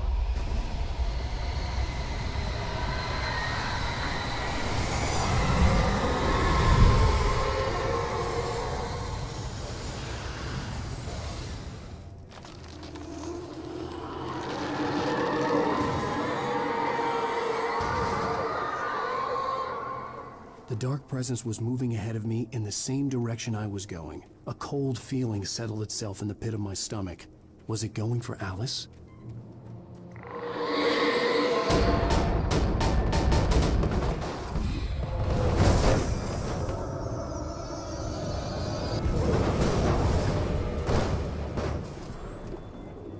Anything outside of writing is a struggle. I feel ill. I managed to make my way downstairs. There's a shoebox filled with books and papers by Thomas Zane.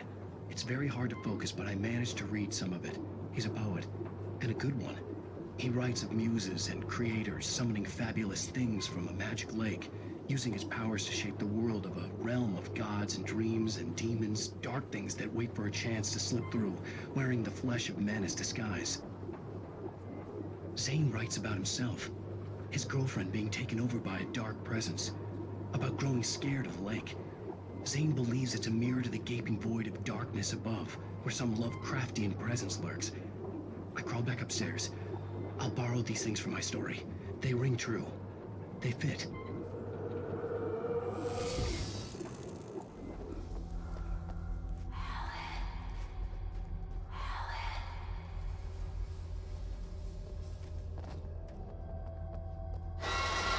Without warning, the headache stabbed at my brain.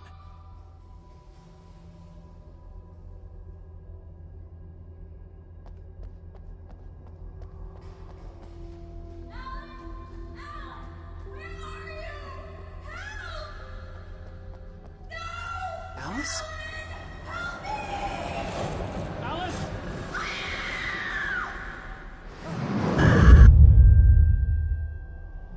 I'm losing it.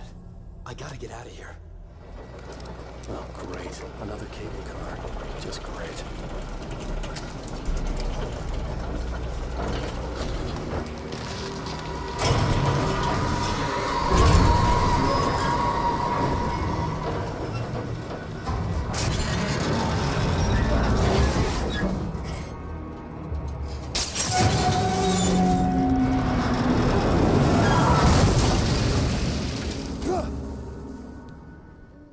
I could see Cauldron Lake. I thought I could make out the spot where the island and the cabin had been.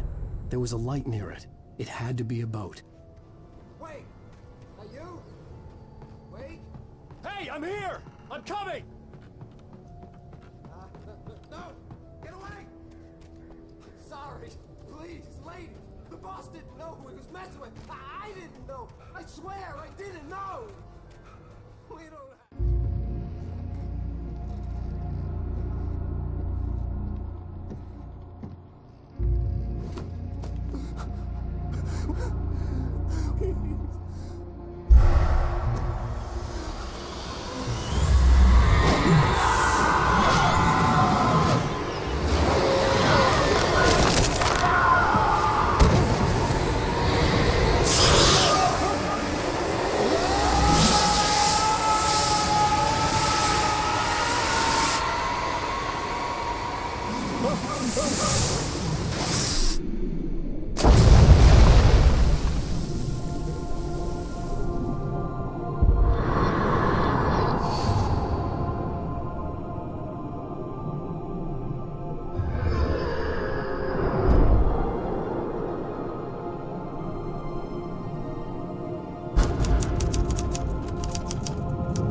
my belly with a Stanley knife. My daddy did a jig with a drunk midwife.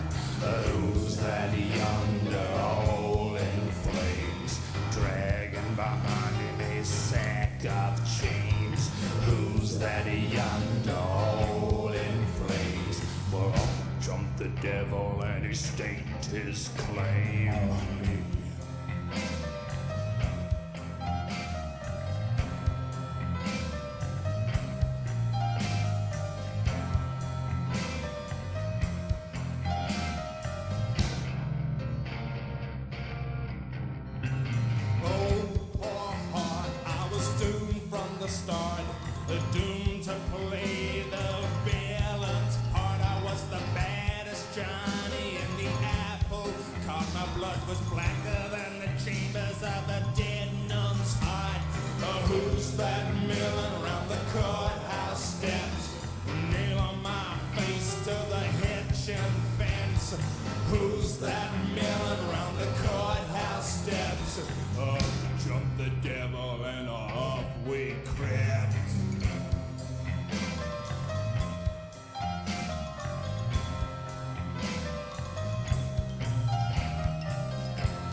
Mr. Randolph liked Rose.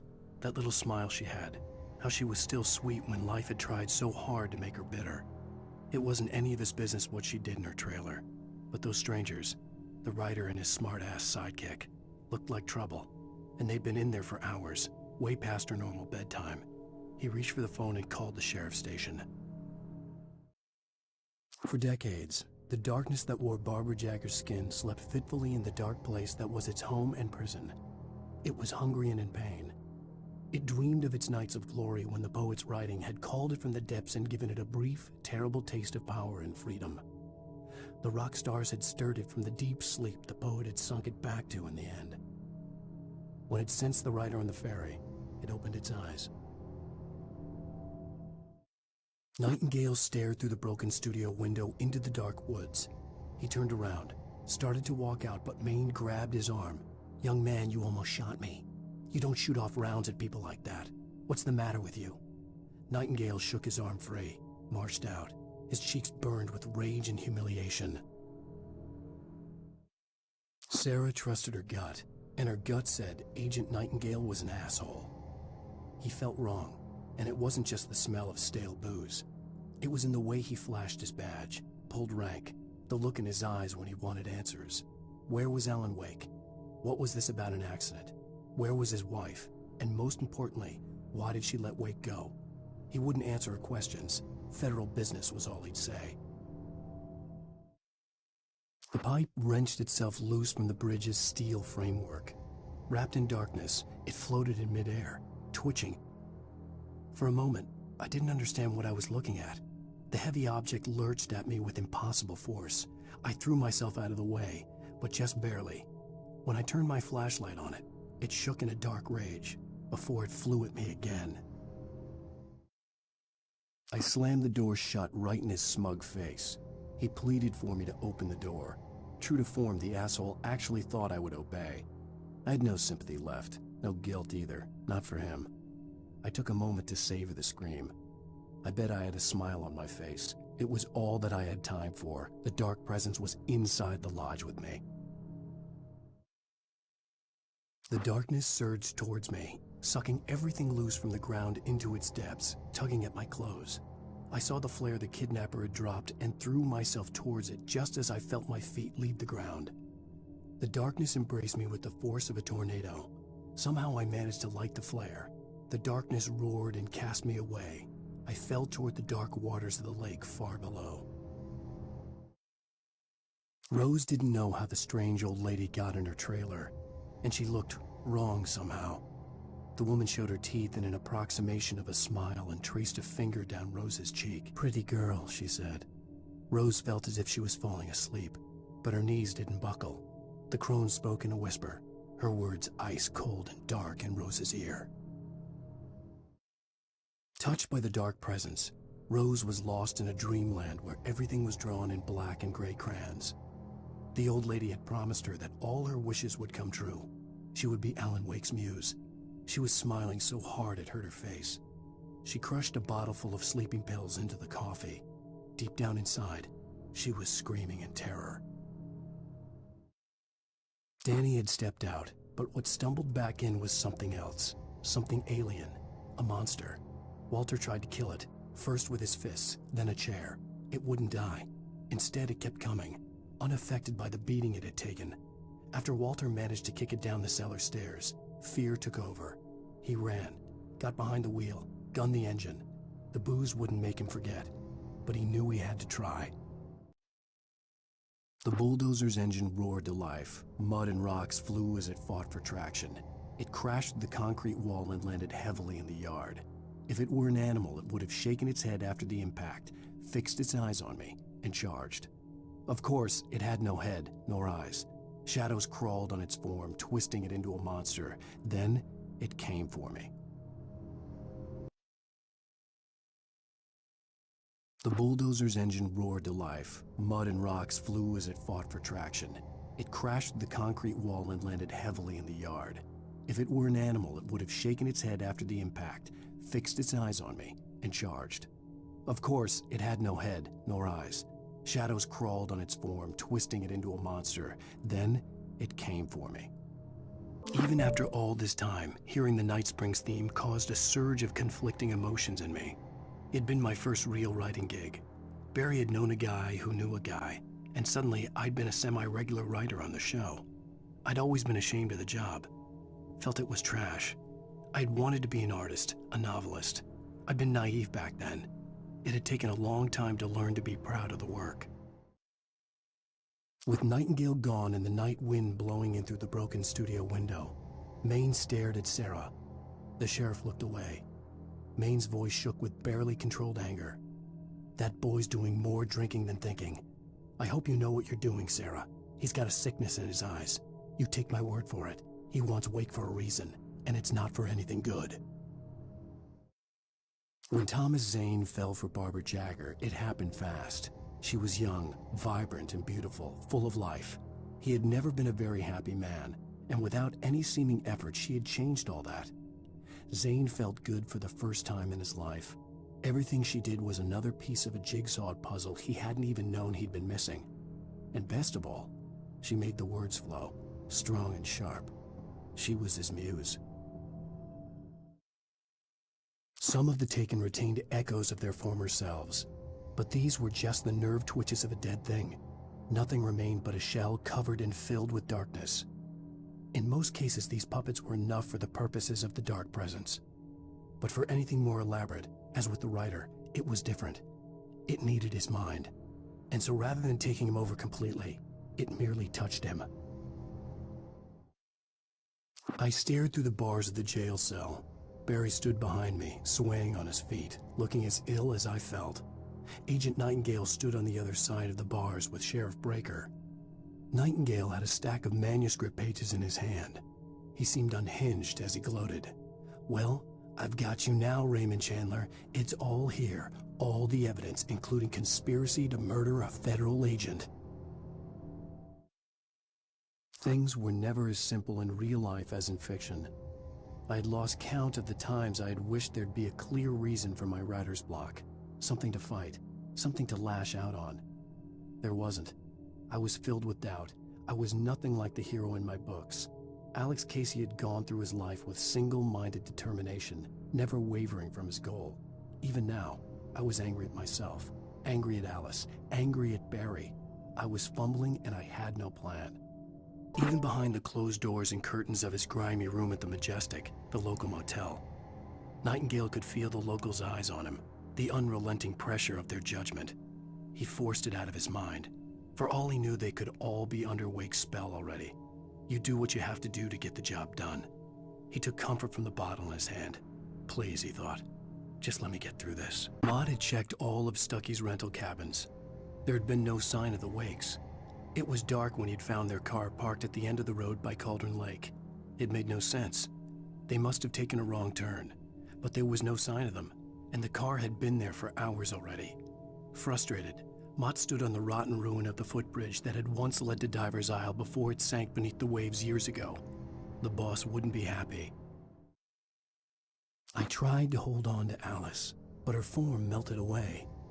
I was losing control. Dr. Hartman stood in her place. I wanted to hit him, but my arms were jelly.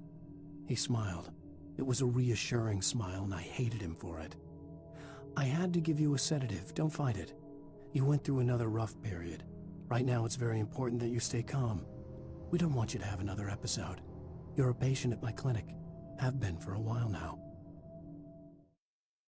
For Mott, spying on the writer on the ferry had been a disappointment. His boss had made Wake out to be something special, but Mott hadn't been impressed. He'd gotten a good long look at the wife, though, and he liked what he saw. Mott had fantasized about goading Wake into a fight, but it hadn't happened. Still, he'd get his chance to see if the writer had anything in him. He'd been promised as much. The hunters were big, thick-set men, confident and at home in the woods. They were feeling good, running on beer, ghost stories, and camaraderie late into the night. It did them no good, as they were taken by the dark presence, sucked deep into a darkness far worse than any ghost story they ever told or heard. Doc sat down heavily. He examined Barry and Rose. Barry was already recovering. Rose was another story. She was conscious, but she was barely present, almost delirious, disturbed, touched in the head, they used to say. It wasn't the first time Doc had seen someone in such a state, but it had been over 30 years. Doc poured himself a stiff drink. He hadn't forgotten a thing. I lifted the page in front of my eyes and read it. In it, I lifted the page in front of my eyes and read it. In it, I lifted the page in front of my eyes and read it. In it, I lifted the page in front of my eyes and read it. In it, I lifted the page in front of my eyes and read it. In it, I lifted the page in front of my eyes and read it. Lightning flashed behind the windows of Cauldron Lake Lodge. Tor Anderson laughed and held the steel hammer above his head. Nurse Sinclair was trying to calm him down without success. Tor grinned madly and shouted, "My hammer's up. Here's a friendly poke from Molnir, wench." He brought the hammer down with all his might on Sinclair's head. "We're on a comeback tour, baby." Previously on Alan Wake, I'm hunted by the law. Sheriff, Wake's running. I'm giving chase. Are you seriously telling me that writer just took out my deputies? A thriller I supposedly wrote is coming true. The genre of the story seems to be shifting. It's turning into a horror story. I was told that Alice had been kidnapped, but that was a lie. We don't have his wife. We don't know where she is. Her purported kidnapper was eaten up by the dark presence before it attacked me.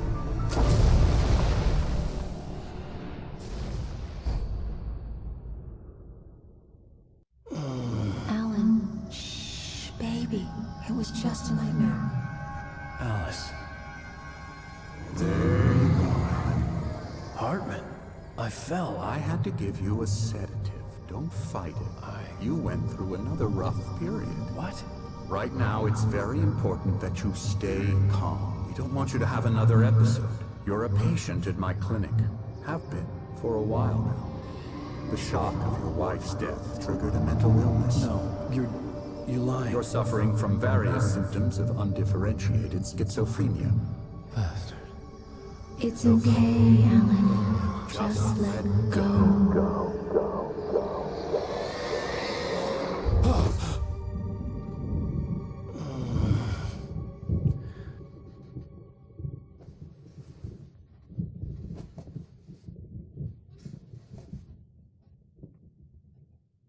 I felt groggy. Whatever Hartman had bumped in me was making me numb. I felt like this was happening to someone else. Someone I was watching on television. I couldn't think. Couldn't focus.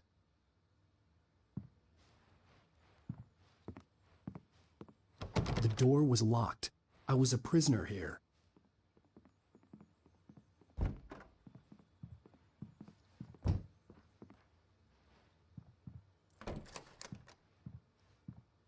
Good evening, Alan. Are we feeling better now? Feeling calm? Yeah. I see you brought your pet gorilla with you. So sure, I'm calm. I get the message. Loud and clear. Quite right. That's the spirit. You're being very brave, Alan. I understand you're confused. I would be more concerned if you weren't suspicious of me. I don't blame you for it. Big of you. Now, why don't you come with me? We'll reacquaint you with my clinic and go over everything you might have forgotten. Little walk and some fresh air? Yes, it will do you good. This corridor is for patients. Most of them aren't here right now. Jack took them out for a fishing trip, except for the ones who are particularly vulnerable, of course. I encourage creativity as a part of the recovery process here at Cauldron Lake Lodge. I specialize in treating artists. I bet you do. Splendid, Alan. I honestly believe we can get this thing under control if we work together. This way, Alan.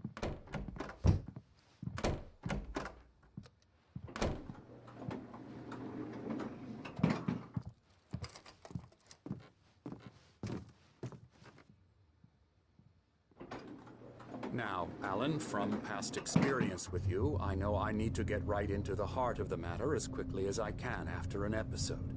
So I'm just going to say this. Alice is dead. No.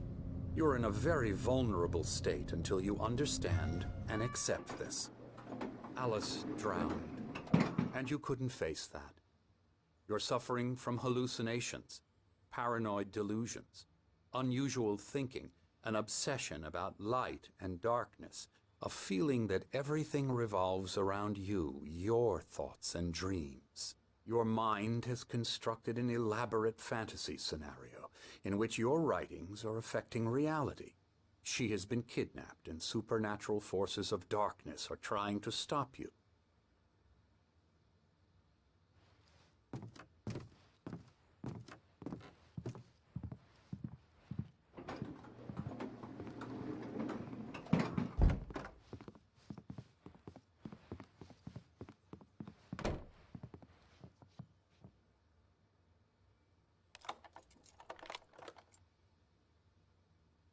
We go this way, Alan. I wasn't ready for another shot, so I went along with it. He had to be lying. But under the influence of the drug he had given me, I had to fight not to believe his words. It's all in your head. You've been making it up. Apart from the tragic accident with your wife, no one has been killed. Your delusions are just a manifestation of your subconscious mind trying to protect you from the too painful truth. Unless we fight the fantasy, it will return. I know the instinct is to resist me, but think about it.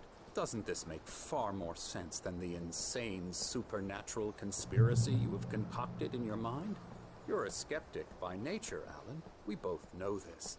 Everything can be explained logically.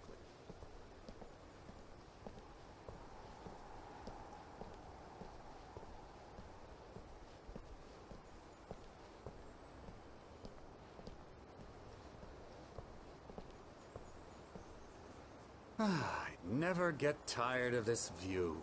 Very inspiring, isn't it? Cauldron Lake spread below us. I could see Mirror Peak on the other side of the lake. I thought I could make out the spot where Diver's Isle had been when I arrived with Alice. Now there was nothing but waves. It seems there's a storm coming. Funny, I don't recall there being a mention of that in the weather forecast. Well, no matter. This way. Follow me. Alan, what I'm telling you is good news. Right now we're in control. Every time you have a relapse, it gets more and more difficult to resurface from the dark depths of your imagination. Not surprising, considering your profession. Imagination is what you work with. After all your nightmares, this should come as an immense relief to you. If it doesn't, why is that? Because I'm lying? Or because you don't want to admit that you're not well? It's very natural for you to think of me as your enemy. It's part of the illness. I let him talk. After all, Hartman obviously loved his own voice. His words echoed madly inside my head. I dug my nails into the palms of my hands to stay focused. You need to work with me. Once you accept that, we can begin the journey towards your recovery. Come along. Let's go inside.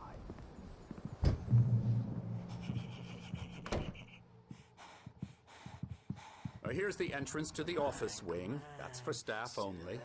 You were impressed by my trophies when you first arrived here. I do love to hunt. The great outdoors, man versus nature. It's wonderful stuff. Pretty damn wonderful, yeah. Scary, scary, scary.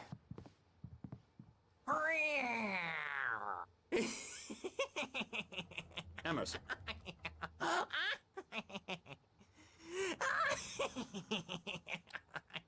I'm a real bad dream, mister. You should be afraid of me. Don't want to run into me in the night, that's for sure.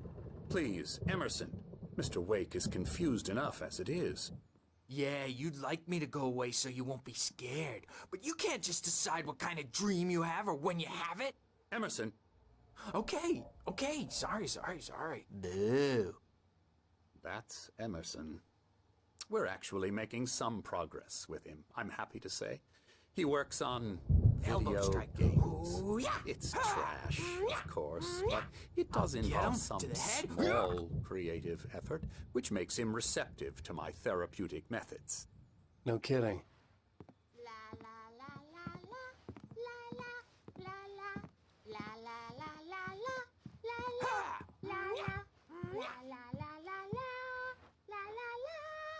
Now, you might have noticed the typewriter in your room. You've been writing as a part of the therapy. As soon as you feel up to it, you should continue.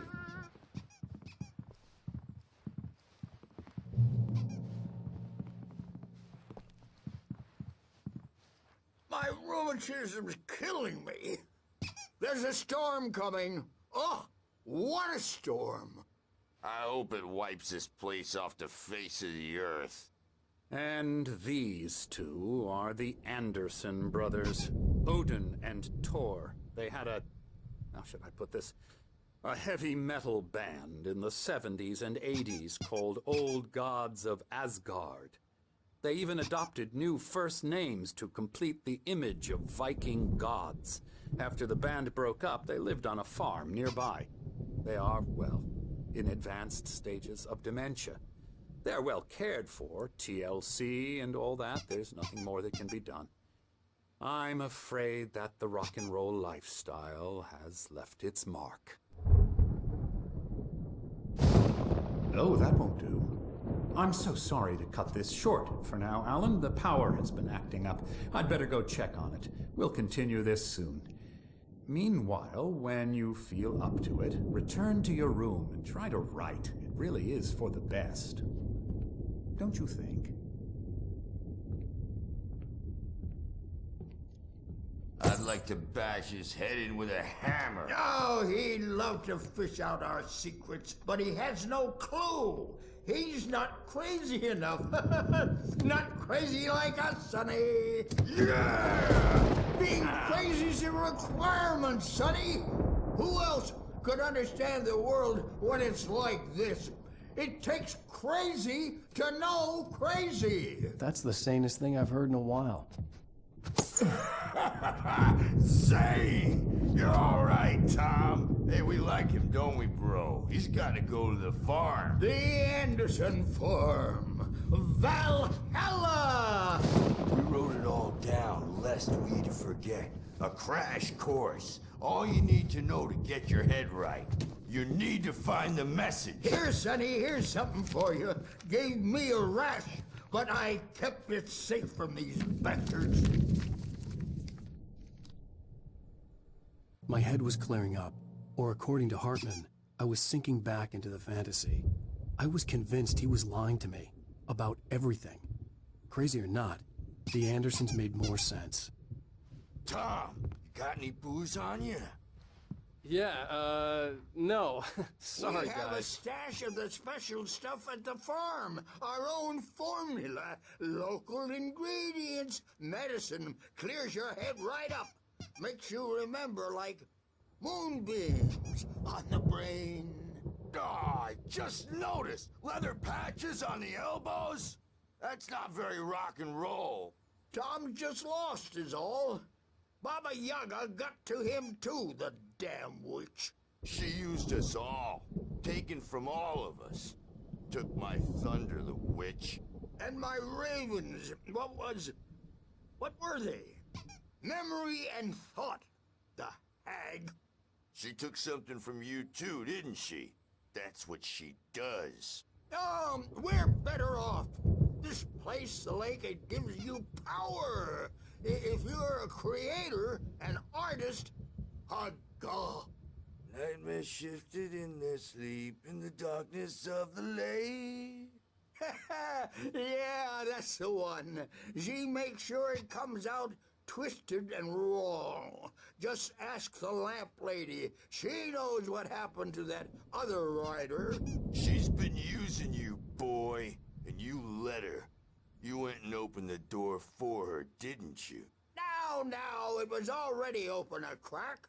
And whose fault is that? We're morally corrupt, disease-ridden, old and stupid. Doesn't mean he had to open it all the way, goddammit. Something's wrong. I'm not myself. It's hard to think that there's a shadow inside my head.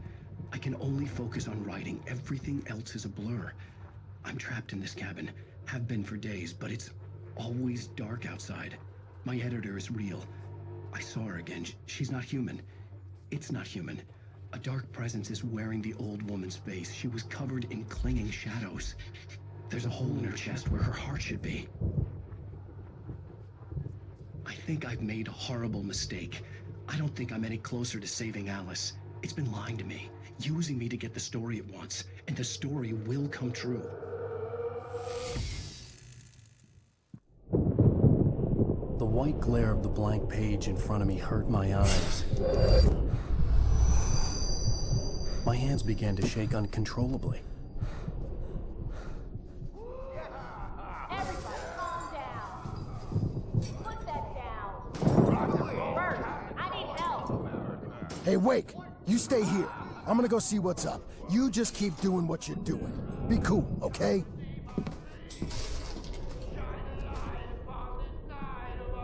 I didn't know what the chaos was all about, but it could be my only chance of getting out of here.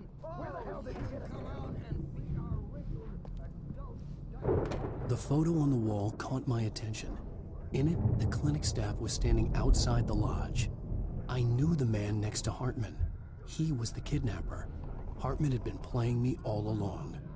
The markings on the tape said they were recordings Hartman had made at the sessions with his patients. I saw Alice's name on one of them. For a moment, I couldn't breathe right.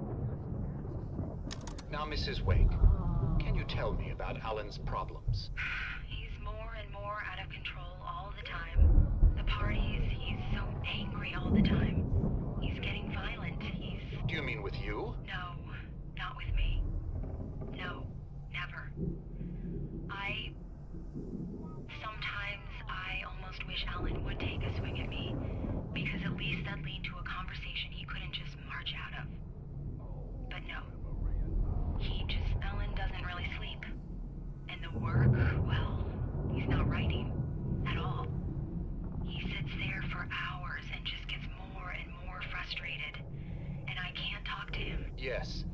me, Mrs. Wake, what would you say to him if he'd listen? I don't know. I want to say, I look at you, and it's not you. Just some stranger who resembles you. Looking out from behind your eyes, and I don't like that guy much. And now it's all gonna go to hell. But you don't ever say this. No. I've tried, but he's not listening. He's too deep in his own problems, always going on about something else. I'm so afraid I'm gonna lose him, and we're not even talking anymore. He doesn't let me in anymore. He just keeps me in the dark. I'm so alone here, even when he's home. Please help me, Doctor, because I'm at my wit's end. Well, if you can just get him here, I'll absolutely do my very best. Yeah, but Doctor, you need to be careful with him. He's not just going to listen to you and cooperate. He's the most stubborn man I've ever met. Well, I'll be sure to bear that in mind. Hearing her voice, what she was saying made me happy and sick and guilty all at once. Worst of all, I recognized the words. The phone call from her. It had been a cut-up of this. Just a recording. Let me out of here! Hartman, do you hear me? I'm gonna sue your crazy quack ass to shreds! Barry? Ow! About time! Barry, man, am I glad to see you. We need to get to Hartman's office. It's right next door. You okay? Yeah. I mean, no! The cops found me at Rose's trailer, but they didn't hassle me too much. I'm obviously a victim in this, and I demanded to be treated as such. Or else I'd sue their asses. Speaking of asses, that vet gave me a real hard time, but I had no clue where you were. That guy's crazy, Al. But he let me go, and then I get a call from Hartman, that son of a bitch, who tells me you're here, and I should come pick you up, but when I got here, 2 goons clobbered me and stuck me in there. What's with the cutout? I stole it from the diner to piss off Rose after what she did to us. That'll teach her. Yeah, that's a harsh punishment. Come on, pal, we gotta get going.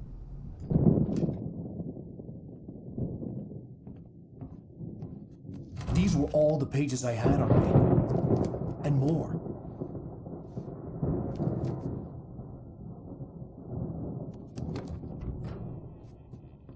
Alan, please. You're sliding back into the... Tell me one more lie and I'll shoot you in the face. Ah, well, it was worth a shot.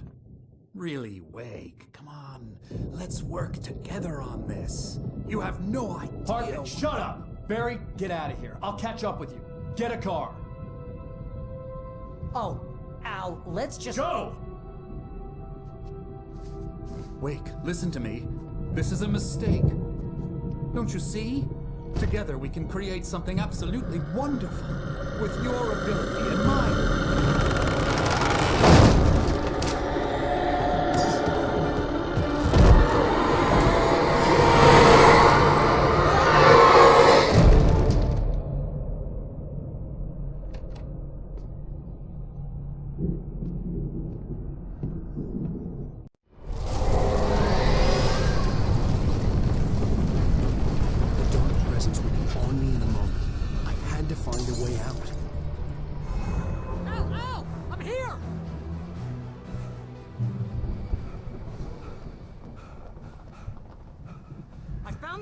But the gate's locked. You're gonna have to go through the hedge maze over there.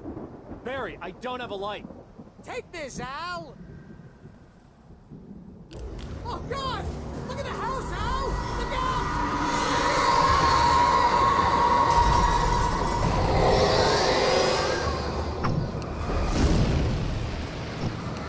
Al! You're alive! Let's get out of here. Can you open this gate? Maybe. Barry. Well, I slammed it shut when the nasty showed up, and the key fits kind of loose in the lock, so, Barry! I'll find it! Don't worry about it!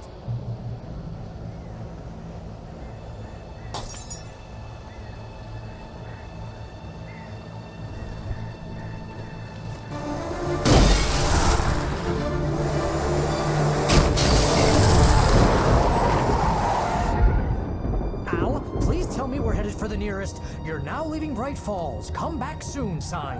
We're going to the Anderson farm. I knew you were gonna say something like that. You know what? You owe me big time for this. When this is through, if we make it, I don't care what anybody says, I'm done with darkness. You're gonna buy me a tanning bed as a gift, and I'm gonna live in it.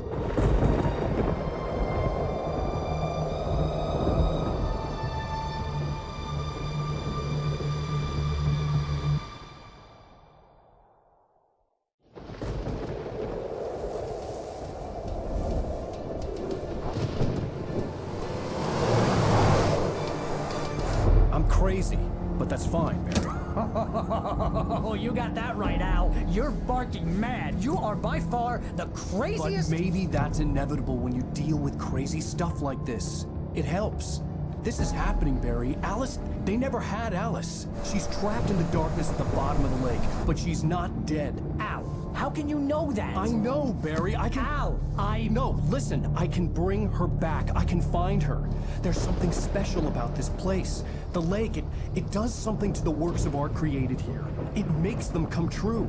But there's a catch. The dark presence, whatever that thing is, twists it to its own ends. That's why all of this is happening. It's using my manuscript to take over everything. Al, I believe you. It happened to Thomas Zane before, it happened to the Andersons. I believe you. Crazy or not, you're not delusional. Weird shit's going down. That's a fact.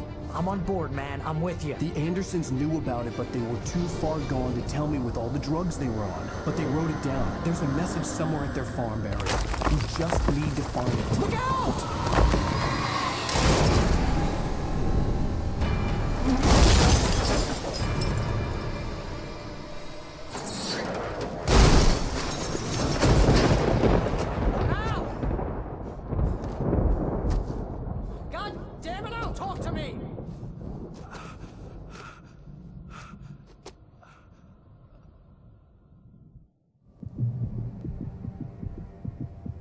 I had lost my gun in the crash. Barry was nowhere to be seen. Barry! Barry! Oh, man, you're okay! Jeez, it's good to hear your voice! I was trying to get out of the car, but the ground gave way. Man, what a drop! Don't worry, your cutout is fine. Forget that! Are you okay? I hit some bushes, didn't get a scratch. There's no way you can climb down, though. It's like a sheer wall. Al! There's something moving down here! Barry, it's a taken! Use a flare, Barry! Oh! Yeah! Barry, are you alright? I'm good, Al! I'm great! Guess you never messed with anyone from New York City before, huh?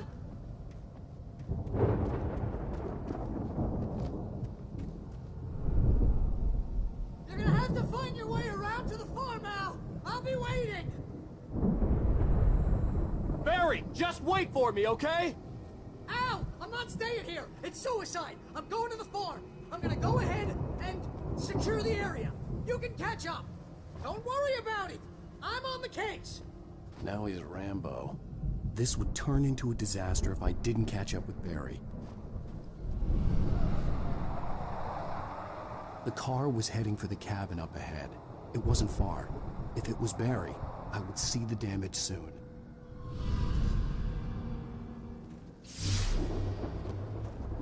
I'm trying to deliver each page to the right time and place. I'm trying to show you how the story goes. I had seen glimpses of the light before.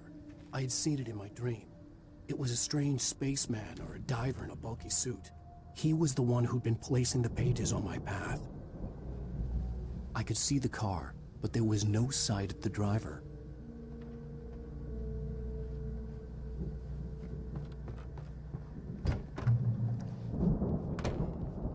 Hello? Anybody here? Barry! No! Danny, you're not! Please! What are you? No! Don't! I'm sorry!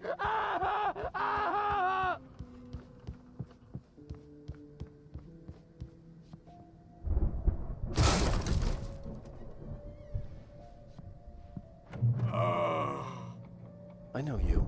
You were in jail the other day. I went to the farm again for the moonshine, you know? It makes you see. They're not gonna miss it. They're in the loony bin. But my buddy, Danny, I lost him. Something's gone wrong with him. It's not him. Like a real bad follow-up to a real good movie. The best friend's suddenly the bad guy. Who wrote this crap anyway?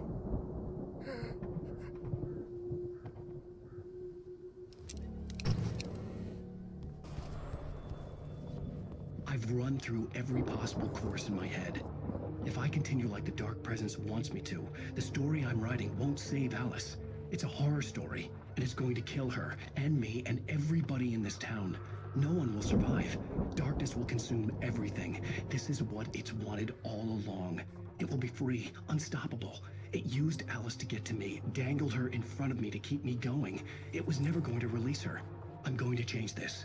I'll escape. I've written myself into the story. I'm now the protagonist. This feels like a terrible risk, but it's the only way to save Alice. I'll be bound by the events of the story just as much as anyone else who's been woven into it. The story must stay true for this to work. There have to be victims along the way, near escapes, cliffhangers. In a horror story, it can't be certain that the hero will succeed or even survive. He almost has to die. I'll write my own escape into the story next. I need help. Zane's going to be the one who'll help me. I'll make it happen.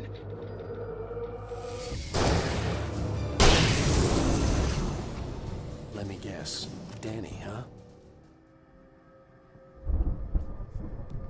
The farm was still a good distance away. I'd need a car to get there fast. If Barry wasn't up here, he was probably in trouble down at the farm. For a moment, I felt bad for doubting him. After all, I'd made it this far myself. But Barry was Barry. I'd known the brothers used to be some kind of rock stars, but it hadn't really sunk in until I saw the stage.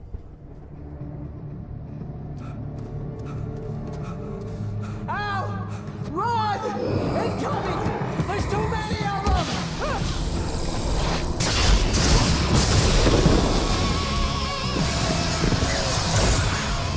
God damn!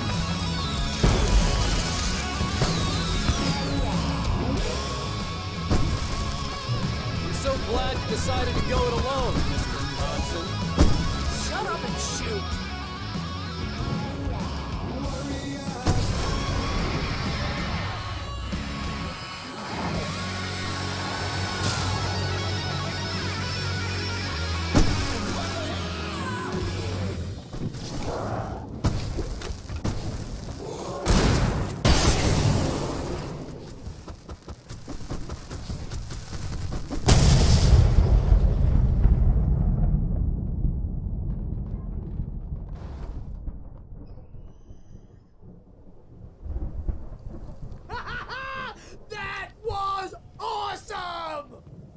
Falls, rock and roll capital of America. See, bestseller? No reason to worry. Your cutout's good as new, right where I left it. I'll come back for it once we have the place secured. Yeah, that's been my biggest worry all this time. We need to get this thing moved out of the way. This is as far as I got, before they ambushed me. Hey, I think Alan Wake here has something to say. What's that, Al? Ooh, I'm Alan Wake. I'm always right about everything. And if I don't get my way, I'll sulk all day long. I'm always intense and moody. It makes me very attractive and mysterious. Right now, I'm just standing here because I need my best friend Barry to carry me. But that's okay. I can just take him for granted. I think I see what you did there. Yeah, it was pretty good. You want me to do my imitation of Barry Wheeler? No? Thought so. Wow! You look at that thing, Al!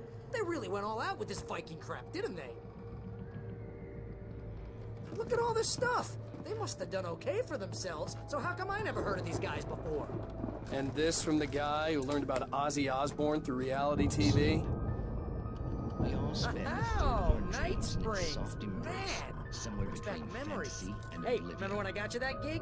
Your first real writing job, what got you started? Ooh, is this one of your episodes? In Night Springs. Tonight's episode, The Dream of Dreams. That's by someone else. We join Mr. Jones as he explores the endless dreamscape, only to be brought to a sudden stop by a decidedly mundane situation. A long line of people. Hey, Jones, right? Listen, we're gonna have to wait until His Highness over there is good and ready. Oh, wow. Who's that? You don't know him? What are you, new? He's the guy dreaming us. Well, not just us. He dreams everything. All of this. But wait, no. I'm the one who's dreaming. I'm asleep. Isn't this my dream? Oh, yeah. Sure. Get real, pal. You're just another dream. I'm a dream. You're a dream. The weirdo in the diving suit is a dream. And the girl made of smiles and sunshine is definitely a dream. But I'm pretty sure I'm dreaming this. Well, maybe you're a really confused dream. What am I, a shrink? All I know is I'm going with the smart guys. And they say that's the guy doing the dreaming. Right there. I don't know what that means. It means we keep him happy. No sudden falls.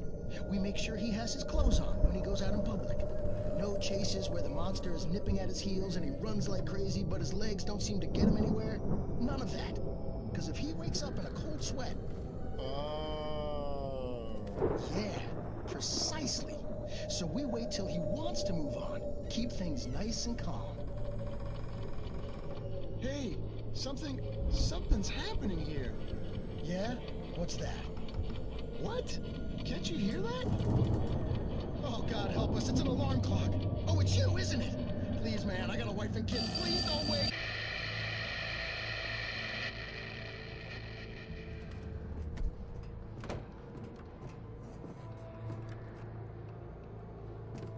Wow! Those geezers had quite a production going on. Ooh, you know what, Al? If we make it through this alive, I'm gonna start representing them. Yep, sell this stuff online, maybe get a reality show going, release a new single. Good luck with that, pal. Hey, you find us a way out of here, okay? I'm gonna take a closer look at this stuff. Can you hear that, Al? Music? Of course. We need to find where it's coming from. That's the message the Andersons talking about. That's the whole reason we're here. Lady of the Light? Oh, that's gotta be... What's-her-face? The crazy lamp lady from the town. Cynthia Weaver. Right! Must be.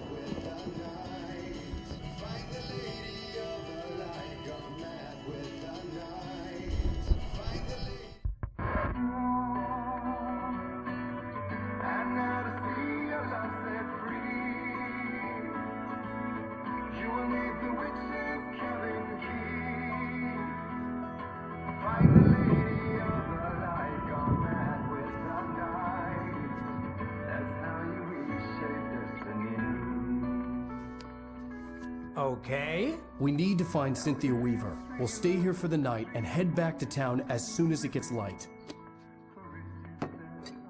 Hey, Al. Lots of hours before dawn. Might as well get some rest. And by rest, I mean drunk. Come on, Barry, this is... Yeah, what the hell?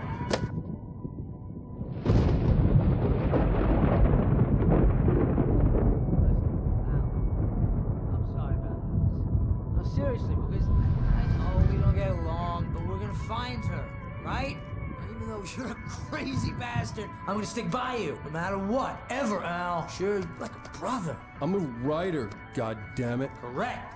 If I just wanted to, I could write 10 books a year. And they'd be the best books that year. No, you couldn't. That's right, I couldn't. But I could, because I'm a writer. What? What do they put in this stuff? I feel like my brain is coming out of my nose. I'm gonna get the recipe off those coots and be a booze millionaire. I just miss her, Barry. I just want her here with me. I know, Al. I know. It's gonna be okay. We're gonna make it okay.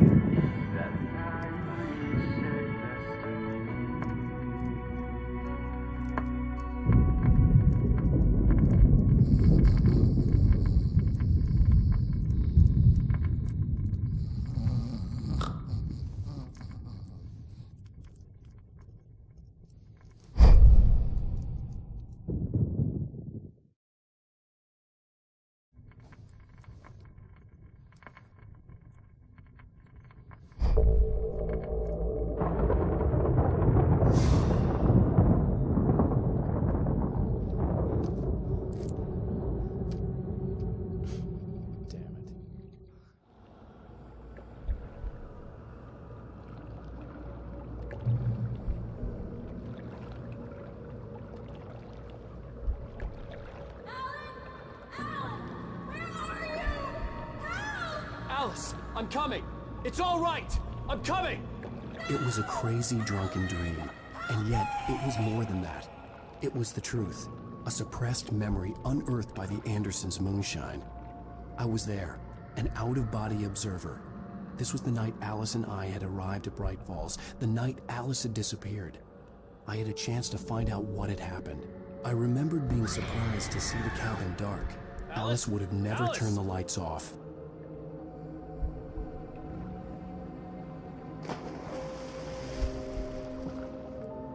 I remembered thinking I caught a glimpse of her form underwater, sinking into the darkness. Diving after her was the last vague memory I had of that night. After that, the next thing I could remember was waking up behind the wheel of the crashed car and finding the first pages of the manuscript.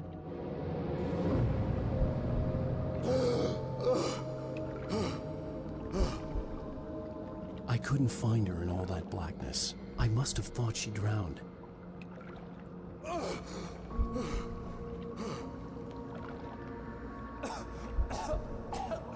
Alice! Jagger had Alice, and so she had me. Alice!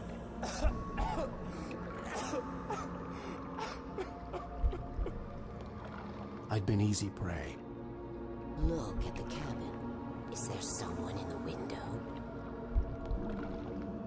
Alice? Maybe she didn't drown after all. Maybe she's inside. Alice! Yes. The dark presence had touched me. She had dug her nails into my brain and used me, made me her puppet.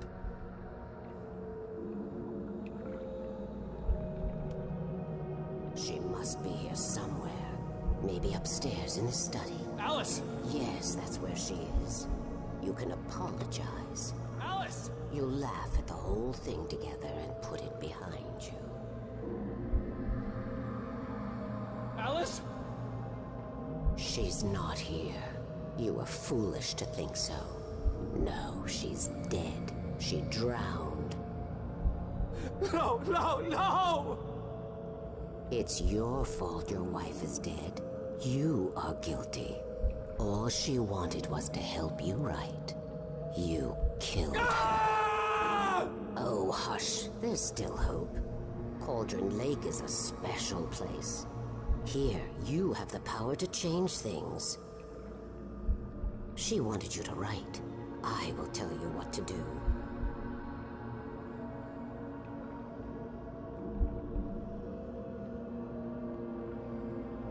You can write her back. The story will come true, and all will be well again. She had Alice, and the manuscript was the ransom for her.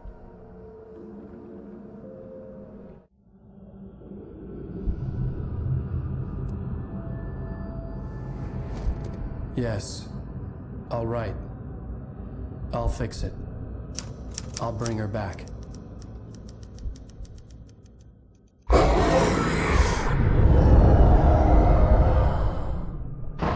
No. I wrote it. I remembered it all now. In the dark, I'd written for days, a week, almost a complete manuscript of a novel entitled Departure. Jagger had been my editor, whispering in my ear, making sure that the unfolding story would make her more and more powerful. I thought I was saving Alice. Even with the cobwebs she put in my head, some part of me had been aware enough to write my escape into the story, to bring a light into the cabin to release me before I could finish, to interrupt the horror story before the ending, where darkness consumed everything and everyone. Zane was weak and far away, but I had written him into the story, and his light had been enough to set me free. It isn't here now. I'm here because it was written. I brought the light to set you free. You must hurry. It will know I'm here. It will be back soon. It stole the skin of my art a long time ago. She looks so old.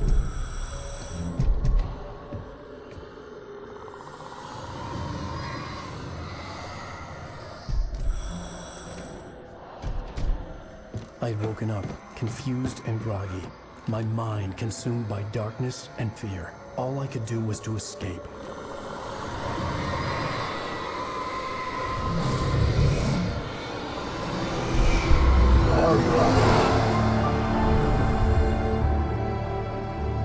spent in the cabin had taken its toll.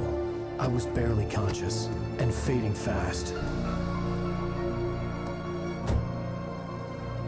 It had to have cost Zane terribly, thrown him even deeper into whatever dark place he now haunted. But he had managed to weaken the dark presence, kept me safe that night.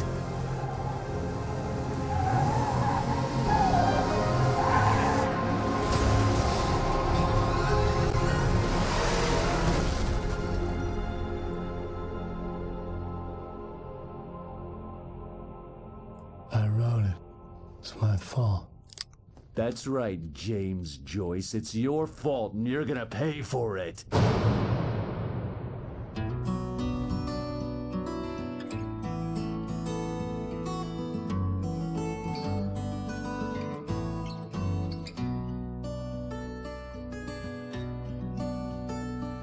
There's an old town road with mystery of Tom the poet and his muse, and a magic lake which gave a life to the words the poet used. Now the muse she was his happiness, and he rhymed about her grace, and told the stories of treasures deep beneath the blackened waves.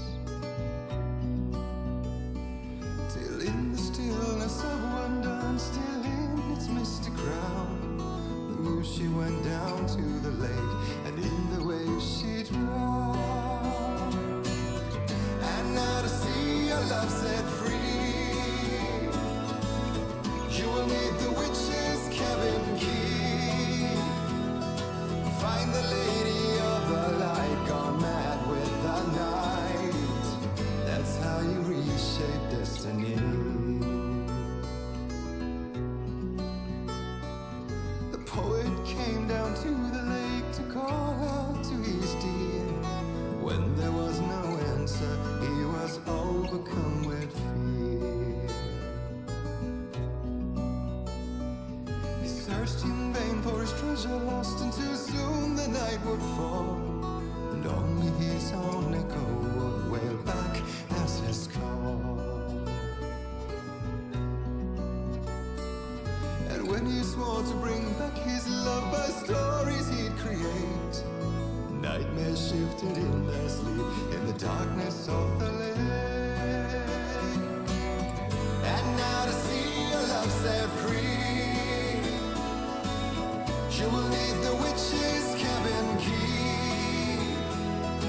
Find the lady of the light, still raving in the night. That's how you reshape destiny. In the dead of night she came to him with darkness in her eyes.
Zane could feel the poems, taking form, shaping things.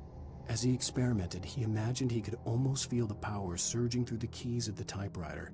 It exhilarated him. But there was fear, too. If not for his young assistant Emil, he would have given it up. But Emil convinced him otherwise. He too had a way with words. Hartman kept talking, giving Barry the grand tour, clearly proud of the place. He went on and on about his hunting trophies, and Barry was impressed. But he was here on business. He raised his voice, cut through the monologue. "Hey, Hartman, where's Al?" Hartman stopped in mid-sentence, annoyed at the interruption. He nodded at the hulking orderly standing nearby. The man smiled and clapped a practice hand on Barry's shoulder. Hartman followed the fall of Alan Wake with his binoculars. When the rider hit the water, he ordered Jack to take the boat to him. The spot was easy to see in the dark, even with all the extra lights in the boat. The flare floated and kept burning even in the water. Jack turned the radio louder as the engine sputtered. The music was rough and clanking, something the Anderson brothers would no doubt have enjoyed. But Hartman chose to ignore it. Wake was finally within his reach. Hartman knew he was no creator. He had no ambitions on that front, and he certainly didn't want to end up like every artist he had worked with here, damaged in ways that were hard to describe, or worse. It was enough for Hartman to maintain creative control and provide direction, to be a producer. That was what most of these people were in need of anyway. Of course, suitable subjects were few and far in between. I stared at the Viking paraphernalia that littered the area, surrounding an unlikely centerpiece. A full-size stage complete with an impressive sound system with all the trimmings, including a dragon. It took a special kind of crazy to build something like this in a remote field. When the sky split open with a deafening boom and the music started blasting, it felt strangely appropriate. For the moment, Barry was just glad he had survived the fall. He had been separated from Al, and there was no easy way to climb back up. He told himself he'd be okay in the gloomy forest at night. He would just have to wait for a while for Al to find his way down. Barry turned when he heard the heavy footsteps and saw the movement. The man-shaped shadow lunged at him from the bushes, an axe held high. Barry screamed and threw up his hand. The world exploded. Mott knew that Wake was smarter than him. Wake had more money, a beautiful wife, everything. And Hartman said Wake was important. That made him better than Mott. But Mott was calling the shots now. He'd expected Wake to whimper and grovel, but instead, he seemed willing to fight. Mott knew he'd gotten under Wake's skin. If only Mott actually had his wife. The thought made him shiver. Hartman wasn't happy. Mott could see it in his eyes. He quickly lowered his own. He had made a mess of it, and he knew it. The shame of failure was hard to bear. He hadn't expected Wake to say he needed more time, and he blurted out 2 days, less than Wake had asked for, to show him who was in charge. But that wasn't part of Hartman's plan. Hartman hurried down the corridor. He had disliked leaving Wake when he was surely at his most susceptible to therapy. But this was not an ordinary storm. Wake had been writing, and he had woken something up in the depths of the lake. Now, it was coming for him. Hartman had naturally prepared for a situation like this. The idiot brothers would keep Wake distracted while Hartman double-checked everything, just to be sure. Hartman watched as Wake's features slackened. The man was bullheaded, no doubt. Even lying on the bed, he'd almost broken Hartman's nose the second time. But with a little time, he could break Wake down, give him proper direction. Wake was easily the most promising subject he had had. Well, since Tom, really. "Sleep well, Alan," Hartman whispered with a smile. "Let me take care of you." He sniffed hard to clear his throbbing nose, swallowed blood, and barely tasted it. Agent Nightingale stared at the passed-out rider. The man was sleeping off one hell of a night. Nightingale felt a stab of envy at Wake's oblivion, but he had a job to do. He put the gun to Wake's head and almost became a murderer. His hand shook and his throat felt tight and dry. Biting his teeth, he tried again to pull the trigger. He lost the nerve. Wake stirred. Nightingale would have to settle for an arrest. The storm raged on as the Anderson brothers walked unsteadily away from the clinic with the other patients in tow, knowing that this time they wouldn't return. The darkness around them seethed with horrors, But Tor and Odin were unafraid. Their eyes glinted with guile. They knew every secret path, and there was blood on their hands. They had fought these shades before. The dark presence followed the choreography laid out to it in the manuscript, growing stronger and stronger, moving like a storm from one scene of destruction to the next. But it was still bound to follow the story and chained to the dark place it came from. When the story reached the end it longed for, it would finally be free. Deputy Mulligan tuned Thornton's chatter out. He didn't think writers were particularly useful people, and a huge manhunt for one struck him as idiotic. Certainly not worth the missed opportunity for coffee and pie. It wasn't even clear what the man had done, except run from them at the trailer park. Mulligan knew he wasn't alone. The sheriff's patience with the Fed was running out. Again, Alice's screams rang in the stillness of the night. I saw myself run toward the cabin, flashlight in my hand. I followed my past self. I was an out-of-body observer, a time traveler in a crazy drunken dream. This was the beginning. The night Alice had disappeared. The mystery of what had happened during the missing week was about to reveal itself.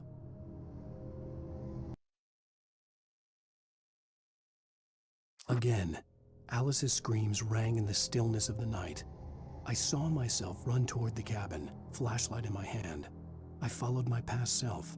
I was an out-of-body observer, a time traveler in a crazy drunken dream. This was the beginning. The night Alice had disappeared. The mystery of what had happened during the missing week was about to reveal itself. When he stopped the car at the Anderson farm, Walter felt relieved. Oblivion was close at hand. The brothers wouldn't miss a jar of moonshine or two in the booby hatch. But then he saw the man on the porch, and he knew who it was. Driving for his life and knowing it was useless, he didn't realize he was crying until he couldn't see the road for the tears. Hartman had never felt as anxious as during the week after Maud had managed to lose the Wakes. Their car stood by the path that had once led to Diver's Isle. Hartman thought about Thomas Aine's cabin in the depths. It was only a matter of time before Wake started writing. They had to be found, and fast. The moment he heard on the police radio that Sheriff Breaker had picked up Wake, he was already in his car driving toward town. For a moment, Hartman considered strangling the idiot. Mott was mean-spirited, but easily manipulated, an emotional infant who lived for his approval. Wake, by contrast, was a far more difficult subject. Mott had given him too much leash. In 2 days, who knew what could happen? Hartman would have to find a way to rein him in, and quickly. Deputy Mulligan tuned Thornton's chatter out. He didn't think writers were particularly useful people, and a huge manhunt for one struck him as idiotic. Certainly not worth the missed opportunity for coffee and pie. It wasn't even clear what the man had done, except run from them at the trailer park. Mulligan knew he wasn't alone. The sheriff's patience with the Fed was running out. As the deputies hauled Wake and Wheeler away, Agent Nightingale eagerly examined the stack of papers Wake had been carrying. It was incomplete, a collection of random pages, but there was enough. He saw his own name in there, among others. His hands shook with emotion. Finally, it was proof. He had been right all along. Previously on Alan Wake. Under the influence of the dark presence, I wrote a horror story that is coming true. Jagger had been my editor, making sure that the unfolding story would make her more and more powerful. Some part of me had been aware enough to write my escape into the story. Together we can create something absolutely wonderful. The lake, it does something to the works of art created here. It makes them come true. My mom gave me this old light switch. The clicker. Alice is being kept in a dark prison. I need to find Cynthia Weaver to fix this. It's your fault, and you're gonna pay for it. Well, we're expecting a record crowd from the neighboring counties. Naturally, we hope to break the record set by last year's Moose Fest in our neighboring town, Walkery. Ladies and gentlemen, some people have asked me, what's the big deal about Deer Fest? And I think that this sums it up. It's about friendship and community. We've got a great party coming up, but let's try to hold it in until tomorrow and get through the night in one piece, all right? I have it. Someone will come for it when the time is right. Thomas said so. He wrote it. The key is insurance. It's my job to keep it safe. Safe in the light. Always in the light. Hello.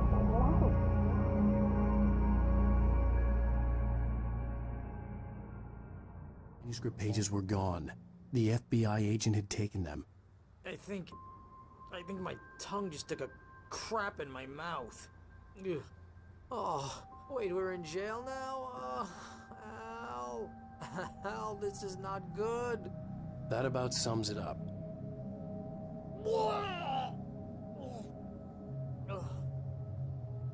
Oh, I am never drinking again. I need to talk to Weaver. She's the one in the song. The Lady of the Light.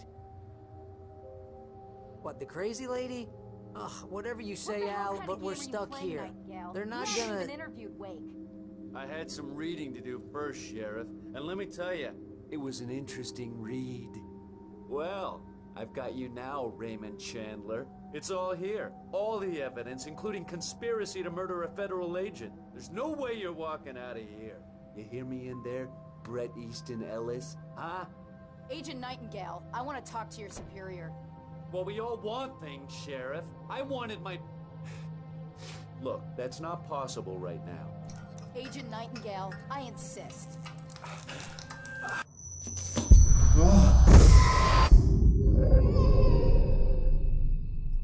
Wake, what's wrong? Lady, are you stupid? It's a trick. It's an obvious trick. Okay, I've had enough of this crap. Wake, I'm gonna trust you with this. You're joking. Agent Nightingale, your opinion would matter more if you were sober and if I actually believed you were here on official business. Whoa! Get back in the cell, Stephen King. The only way you're leaving this place is over my dead... Wait a minute. I know this... Oh my God! Light. We need light. It's the only way to fight this thing. In my office. I've got your things there. Follow me. Oh man, we're sitting ducks with the lights out. Stay cool. I can get the emergency power on. Here are your things. Wake, what do I need to know? What do you need from me?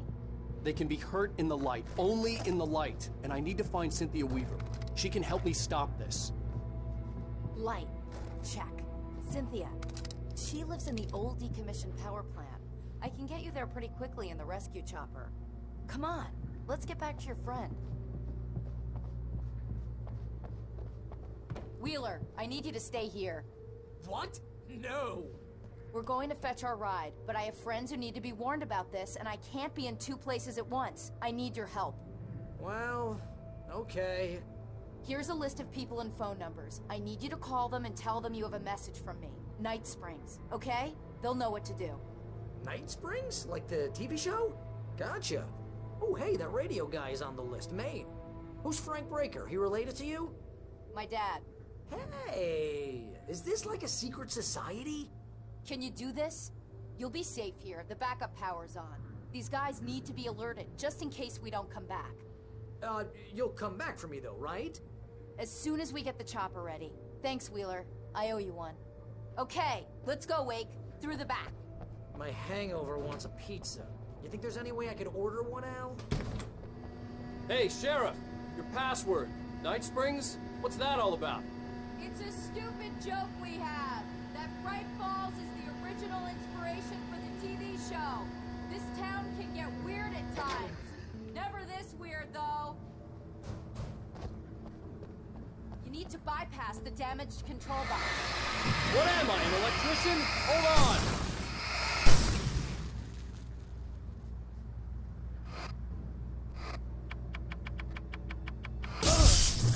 Damn, that's smart.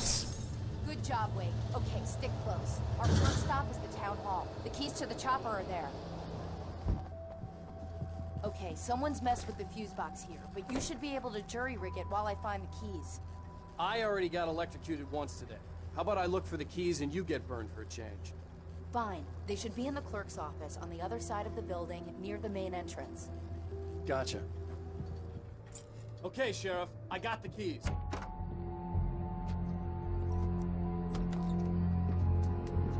Barry? Why isn't he inside? Oh God! Oh God!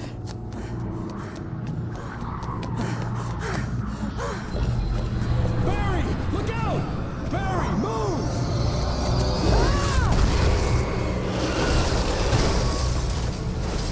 Barry! He made it inside, Wake. He's okay. The storefront's blocked. Come on, Wake, let's go around. We can meet him in the back. We can make it through the bookstore. Wheeler should be waiting for us in the Keep Keep the backyard. hell down or I'll call the sheriff. Oh, hi, Doc. I've got it. Don't worry about it. Sarah, about time somebody showed up. All the shooting in the air is idiotic. One of these days they'll kill somebody. And over Deerfest. I know. Go back to bed. He's got a point, Wake. Look, this town can't take this. It's me they want. The sooner I get out of here, the sooner you can all get back to life as usual. I hope you're right. Come on, let me get this door open. Wait, you got the keys to the bookstore? Perks of being the sheriff. A girl needs to get around.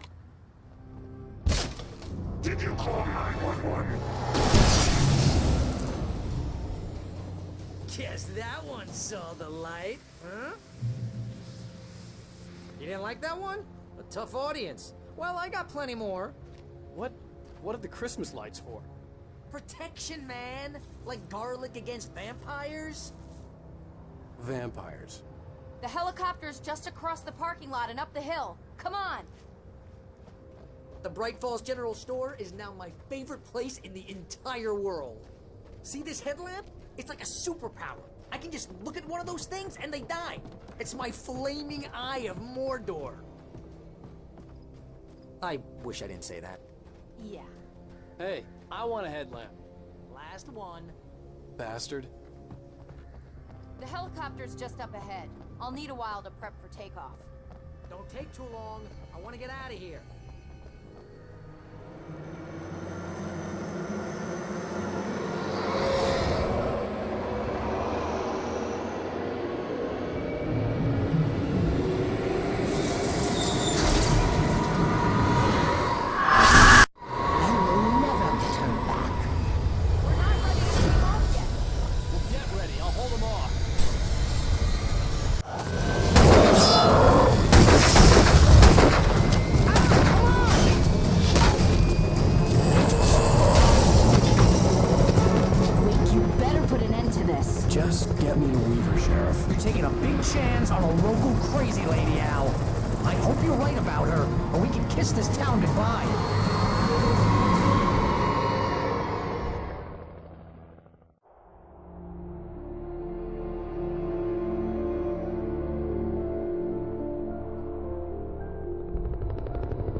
Every weekend. Look, I never even carried a gun until a couple of days ago. Well, my dad used to be a cop there. Tells some pretty wild stories. Stuff like this? No, just normal bad stuff. Kinda like your books, Wake. I used to tease Dad that he was just like Alex Casey. You've read me. Oh, sure. You're a pretty good writer. A little heavy on the metaphors, maybe. Nobody's ever said that before. We're coming up on the power plant. See the lit building over there? And that's the dam further up the river. I can't land here. I'll take her down the road across the river. Just get me there, Sheriff.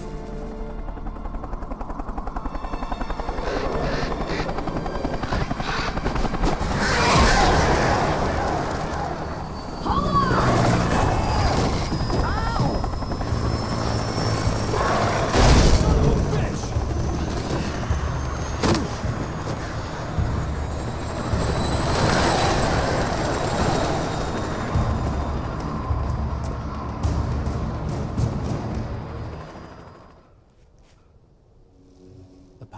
Glowed in the night. It was close, but I had to find a way across. I recognized the logo on the power plant sign. I'd seen a version of it painted all over the area, signifying hidden caches of supplies. Hold it right there! Miss Weaver! Cynthia! I'm a friend! Prove it! You knew Zane! Thomas Zane! You're the Lady of the Light in the song! You can help me! About time! Young man, I've been waiting a very long time for you. It's in the well-lit room. Excuse me? What you'll need to drive the darkness back. The well-lit room is at the dam. I built the room to keep it safe. Will it help me find Alice? Will it get me back to the cabin? Fine, let's go. I can get my friends to come back with the helicopter. Oh, we won't go outside. Never at night. That's rule number 1. You've been breaking the rules, young man, and where has that gotten us, No, I have a secret route, a lit route, an old water pipe. Something was damaged at the transformer yard. It's draining all the reserve power. Without it, the pipe will go dark. The power to the yard must be cut. Let me guess. You want me to do it? Young man, you're the one who likes to break the rules. I can't be outside in the dark. The kill switch is outside. This way, young man. Follow me. Come, come. The pipe's empty now. We're ready to go. This way. We need to go. I knew them both, Tom and Barbara. I had such a crush on him. Such a beautiful man. I was jealous. There was a part of me that was maybe a little glad when she had the accident. And then Tom started writing and woke the darkness up. He tried to bring her back, but you can't do that. There are no free rides like that. I'm starting to realize that. In that case, young man, perhaps you're a smarter man than Tom was. The witch looked like her, but it wasn't. Barbara was sweet. He didn't understand until it was too late.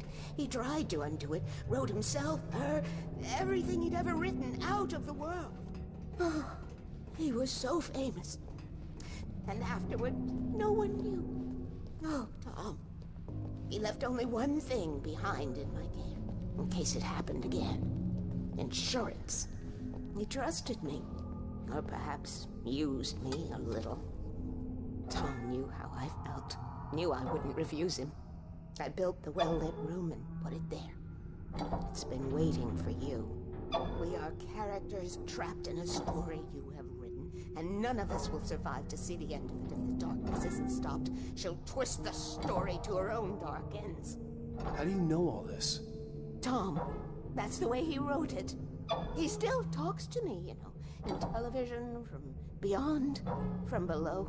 We have both been touched by the darkness, young man. He saved us both with the light, but the darkness stays with you. Leaves a stain. This pipe will take us directly to the well-lit room. Okay, I need to call my friends, tell them where we're going. Hello? Al! Barry, we're headed to the dam in one of the pipes. Meet us there. Okay, I'll tell Sarah. It's Sarah now? Whoa! No! For the sweet love of... Barry! Barry! We gotta go see if they're okay. They're probably dead. You must reach the well-lit room. This is no time to be a selfish idiot. That's my best friend!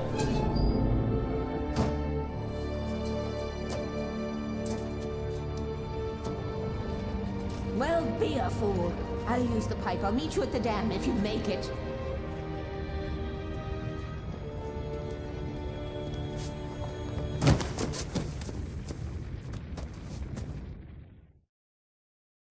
At least I didn't have to worry about her. She knew how to stay safe. Barry! Sheriff Breaker!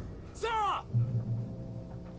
The crash site looked bad, but as far as I could tell, the wreck was empty. Barry! Barry!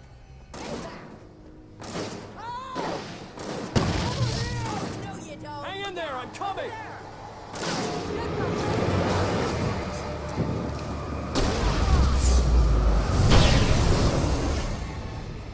You know when to make an entrance, Wake.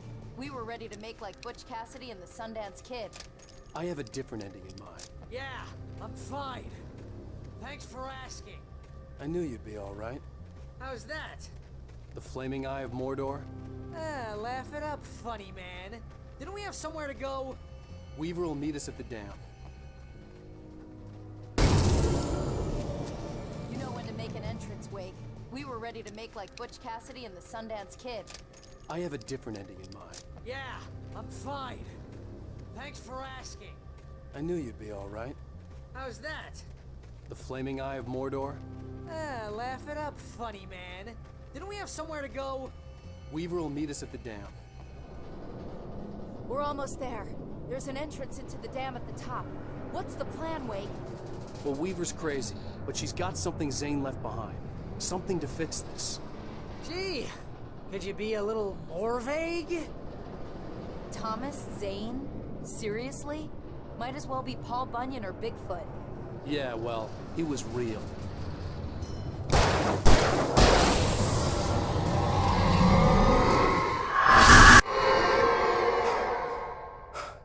Enough.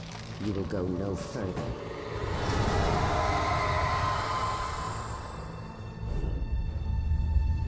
Stop. Stop now.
Chance to take. Don't worry about the noise. We're safe here. I have looked after the well-lit room for many, many years now. There is no shadow in the well-lit room. The power is fail-safe, and all the bulbs are numbered and changed regularly based on their make and model. Right. There's an old army base at Raincoat Point, north of here. It was active during the Second World War. They operated here back then. They must have built this. Yes, they did. It's my place now. Take it, and I won't need to worry about the room anymore, because 6 and 33 and 118 need changing soon, and I don't want to climb up the ladder to change them because it's very late, and I'm tired. And if you take it, I won't have to do that anymore. The page was autobiographical, a memory from my childhood. But I didn't write this. It was a page written by Thomas Zane. None of them were supposed to exist anymore. Alan, 7 years old, would fight sleep to the bitter end. When he did sleep, he soon woke up, screaming, the nightmares fresh in his mind. One evening, his mother, sitting by his bed, offered him an old light switch. She called it the clicker, and flicking the switch would turn on a magical light that would drive the beast away. To imbue the talisman with all possible power, she added that it had been given to her by Alan's father. Alan never knew him, and anything of his took on mythical proportions in his mind. With the clicker firmly in his hand, Alan finally slept like a baby. Now, almost 30 years later, Alan thought of this as he stood on the rim of Cauldron Lake, the clicker in his hand. He took a deep breath and jumped. My mind swirled. I'd given the clicker to Alice, yet it was here. Zane had written it into existence, in a story I had written. I can get to her now. I can finish this.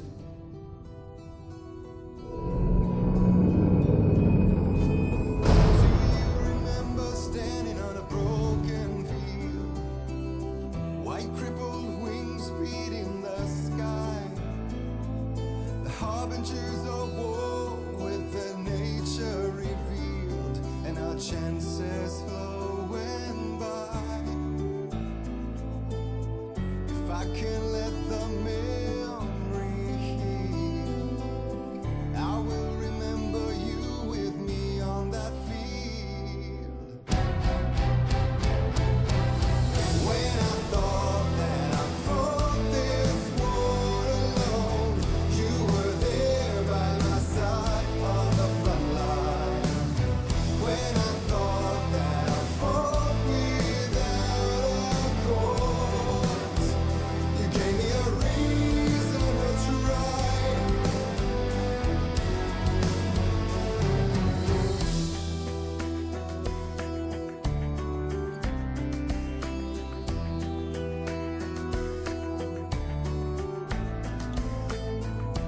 Turn the page, I need to see something new.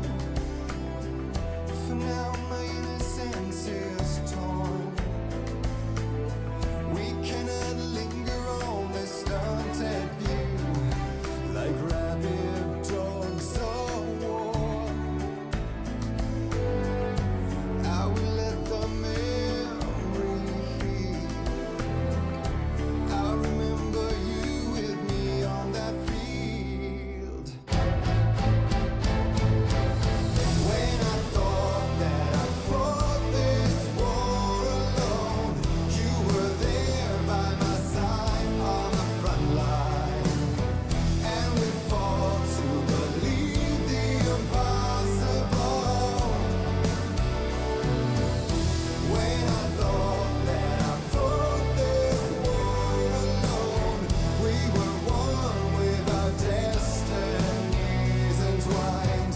When I thought that I fought without a cause, you gave me the reason why.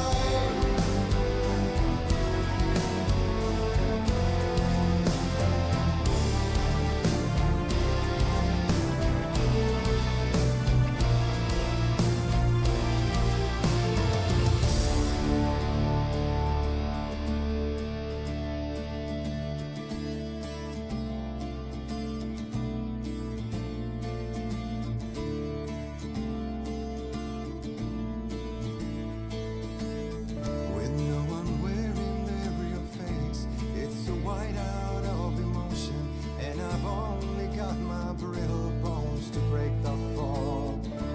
When the love in letters fade, it's like moving in slow motion, and we're already too late if we arrive at all. And then we're caught up in the arms race, an involuntary addiction, and we're shedding every value our mother's thought. So will you please show me your real face? Draw the line in the horizon, 'cause I only need your name to call the reasons why I fought.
Nightingale tried to make sense of the manuscript.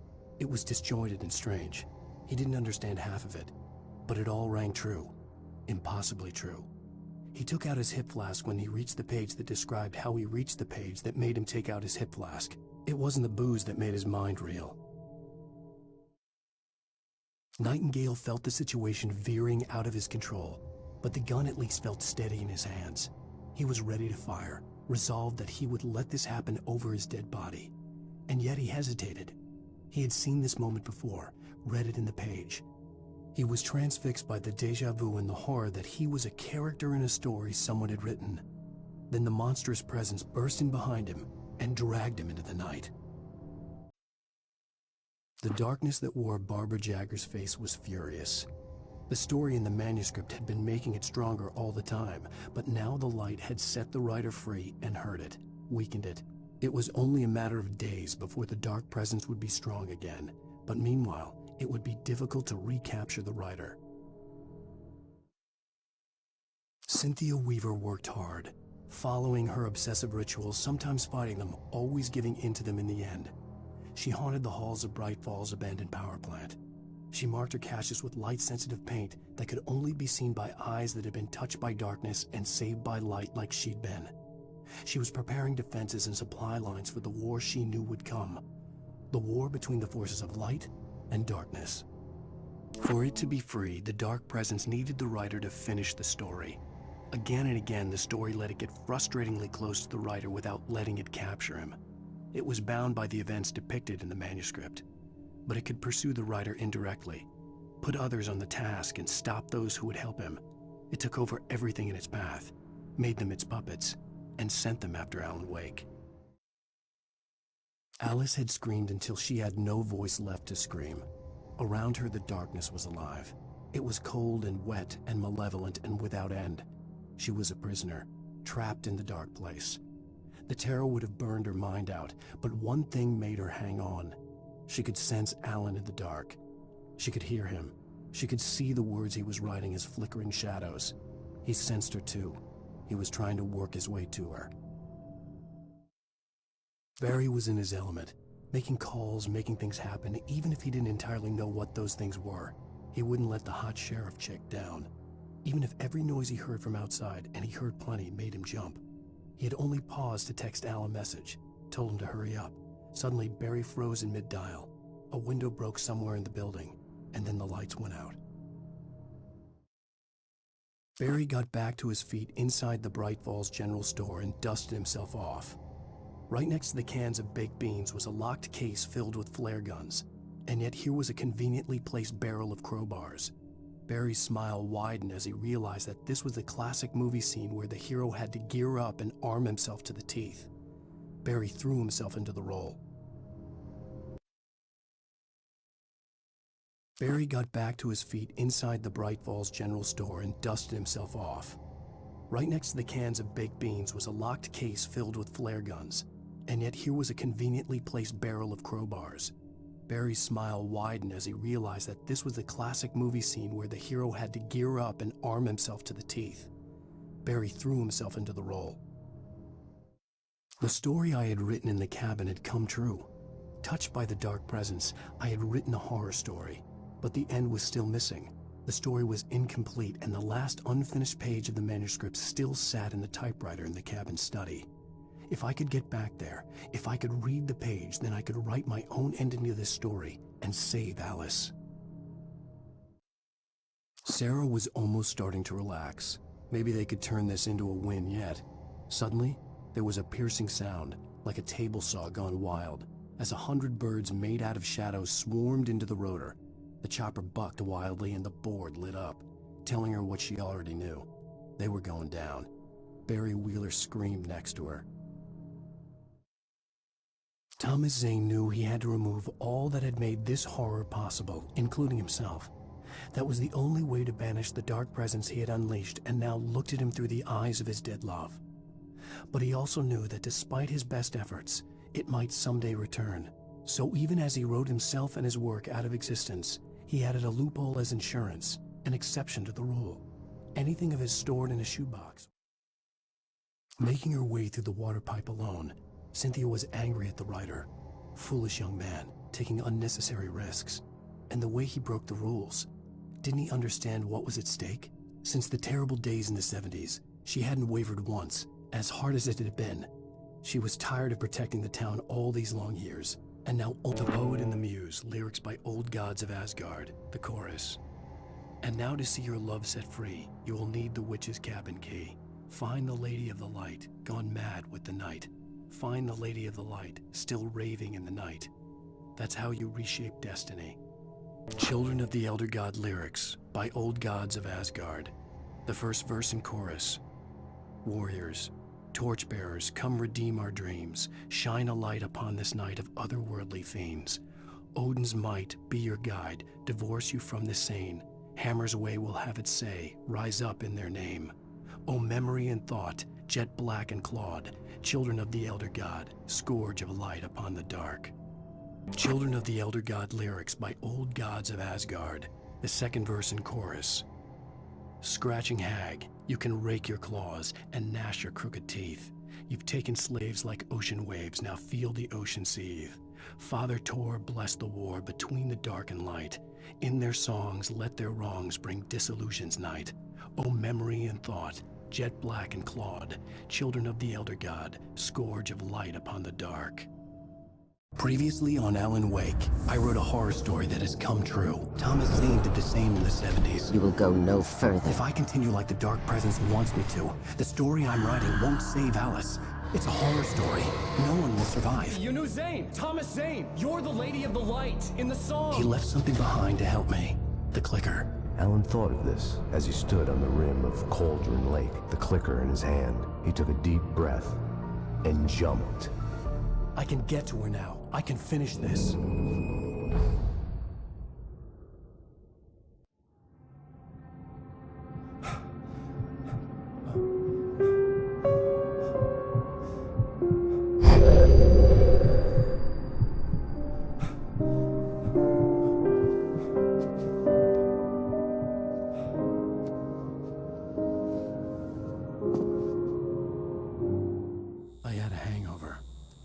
Was about to explode and the light hurt my eyes. I needed my sunglasses and painkillers to dull the pain. In one of my finer moments of self-deception, I swore to quit drinking.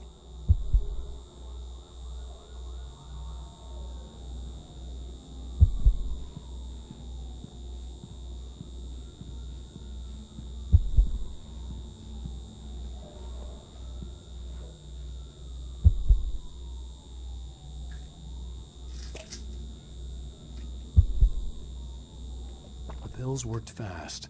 The prospect of being awake started to seem bearable again.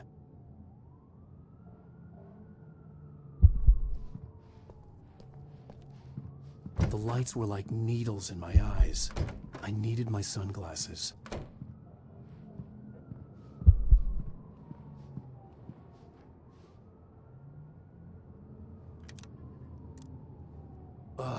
The sunglasses made the world look bearable.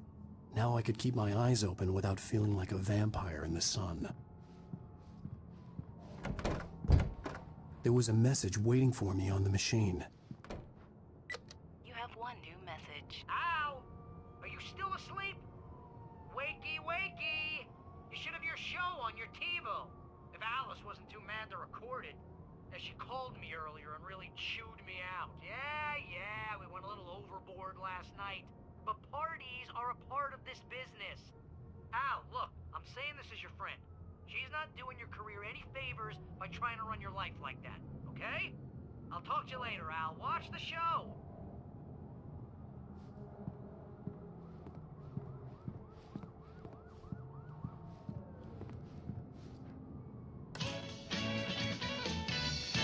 Ladies and gentlemen, welcome back to the Harry Gallic Show. Thank you, everybody. We have a great show tonight. I've been talking with the best-selling author Alan Wake about his new book, The Sudden Stop. Yeah, good read. Go buy it. No, it is a good read. Look, I'm gonna be honest here. Is that wise? No, but I'm gonna do it anyway. I got people who give me the lowdown on books. I'm a busy guy. but this one I actually read from cover to cover. I mean, I'm a big fan. Wow, thanks. Now, this might be a spoiler for those who haven't read the book yet. Based on the sales figures, the 2 people out there who haven't read the book yet. But this last book is all about the death of the main character, the hard-boiled New York detective, Alex Casey. Now, there's been a lot of outrage about this. Why the hell did you kill Casey? What the hell were you thinking, man? Good riddance. No, seriously though, 7 years and 6 books is a long time. He was a gloomy guy to spend all your working hours with, and it was a good run. But it's time to explore new things. My next book will be a departure from the old for me. You selfish bastard, always thinking of yourself. Well, you've certainly given us a lot of entertainment over the years. And now that you mention it, Casey was a gloomy guy. Never had much luck with his love life with the ladies. Was that autobiographical in any way? Yeah, no kidding. Casey's lady friends tended to die on him. With Casey, it was all about his pain. No, nothing autobiographical about that. I'm a happily married man. My wife is my muse. Well, congratulations. That's great to hear. So, how's the publicity tour been treating you? Good. Great. But I gotta say, I'm glad to be back home in New York. Well, you've certainly been on the news a lot lately. Lots of parties and,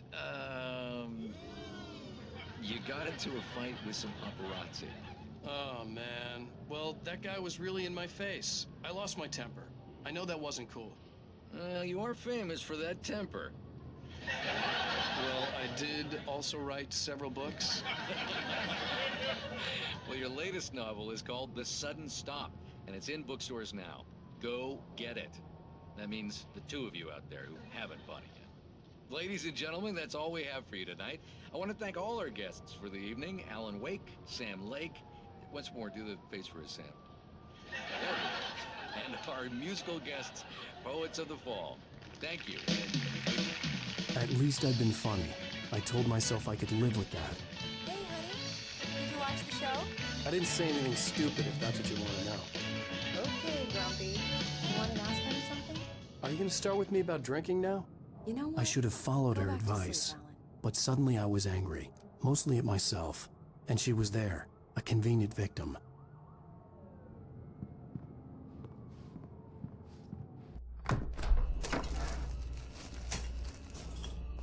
What? Now you can't even talk to me? Well, this morning I was angry because you said you'd be home at midnight and you showed up at 7 a.m. and passed out in mid-sentence. Now I'm over it. Are you angry? This goddamn tour. It's gotten out of hand. Oh, honey. It's almost over, right? We can get back to normal. Then you can start writing again. I'm sorry, honey. Alan, you're not thinking straight. Just take a shower and go back to bed, huh? Yeah, you're right, honey. I'm sorry. Once this is over, let's go away together. A vacation. Just you and me. Some peace and quiet.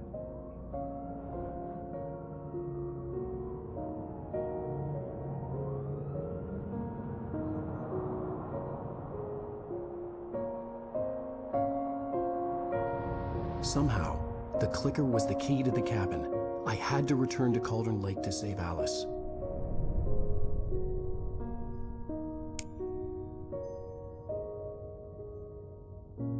I'm going back to the lake to finish this. I'm going to write an ending to the story in the manuscript on my own terms, to make it all right. Why can't you just write it here? The last page is still in the typewriter. I need to read it first. Everything needs to be just right. Zane tried to cut some corners, and it didn't end well. Okay, ready when you are. I'm sorry, Sarah, but I need to do this alone. Barry, take her gun. Miss Weaver, close the door when I leave.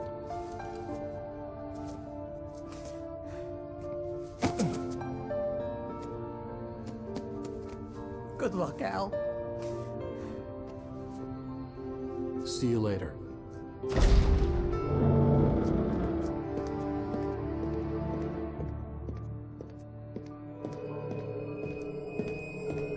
When I got out, it was warm and sunny. I'd flicked the switch of the clicker.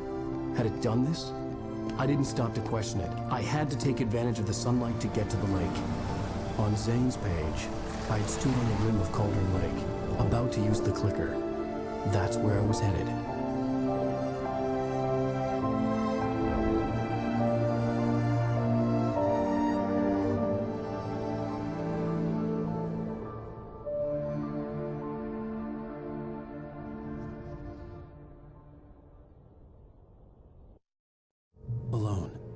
in daylight, surrounded by the beauty of the Pacific Northwest landscape. It was hard not to let doubt creep in one last time. I could still chalk everything up to a dream, a delusion. I had enough imagination to make up something like this, having been in the cabin all this time, trapped in a story inside my head, gone mad from grief over Alice's death like Hartman had claimed. There would be no way of knowing. I told myself it didn't really matter. My course was set. When I told Barry my plan back in the well-lit room, I'd acted as if I knew what I was doing. I didn't. I was operating on the shifting logic of a dream. I had to fight my way to the lake through the horrors of the night. I had to flick an old battered light switch imbued with childhood magic. I had to write a happy ending to a horror story. I had to save my wife from the dark prison she was being held in. I will never give her to you.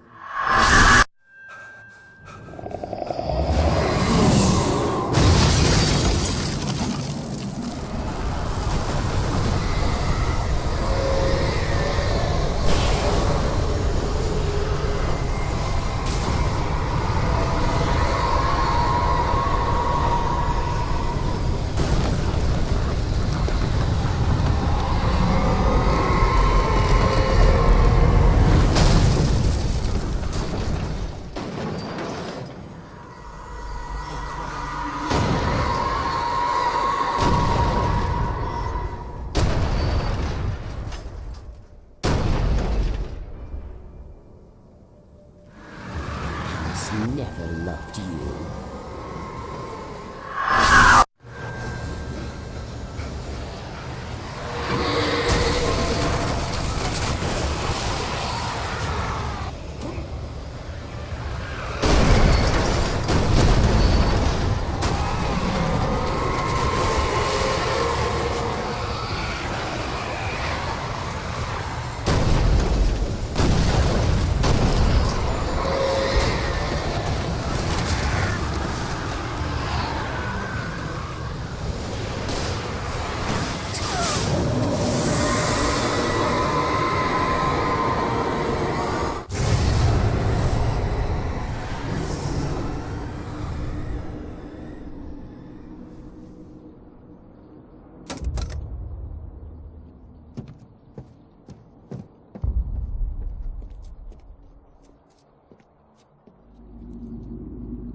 Baby, you were having a bad dream.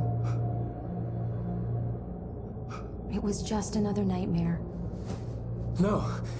Everything's fine. You're home. It wasn't a dream. Everything's fine. Turn the lights on. Turn the lights on! Shh, baby. The power's out. There's no light. Come back to bed and I'll make you forget all about your fear of the dark. My fear? It's your fear. Why aren't you afraid? You're not Alice. Turn the lights on now. Where's the clicker? What did you do with it?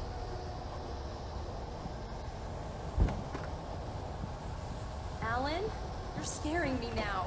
Come back to bed. Have you taken your pills? Do you want me to call Dr. Hartman? I read your manuscript. It's brilliant. Departure is your best work yet. You're a genius. I'm so proud of you. Come back to bed. We'll talk more about it in the morning. Come back to bed, Alan. Come back to bed, Tom.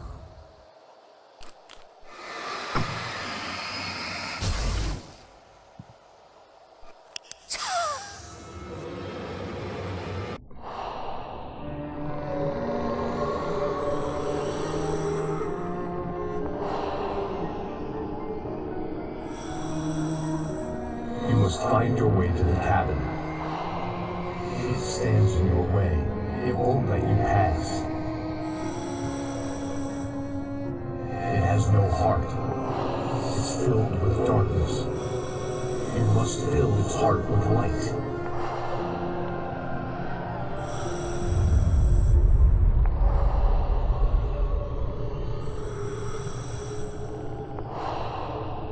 Don't mind him. He's Mr. Scott. Your friends will meet him when you're gone.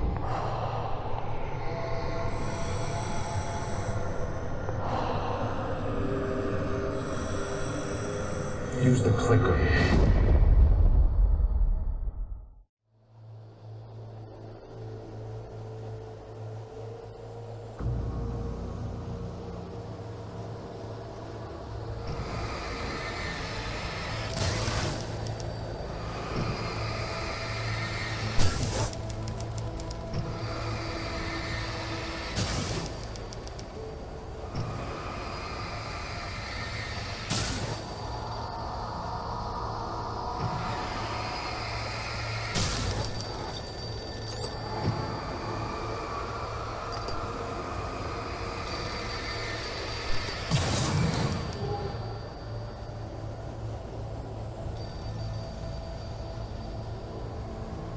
I'm leaving you. What? I'm leaving you, Alan. I met someone. I'm in love with someone else. Alice? No, what are you saying? You can't... You don't love me. How could you? You don't even love yourself. All you do is torture yourself with work you can't do anymore. No, I love you more than anything in the world. You're my muse. I'm not. Who are you? What have you done with my Alice? Alan? What are you doing?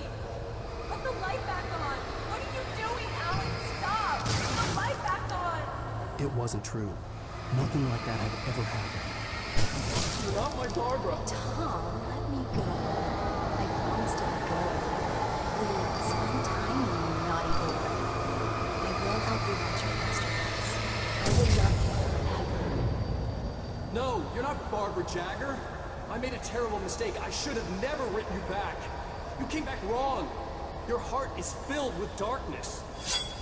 Put that knife away, Thomas! Put it down! My heart is filled with darkness. I'll cut it out. I'll take you back to the depths you came from.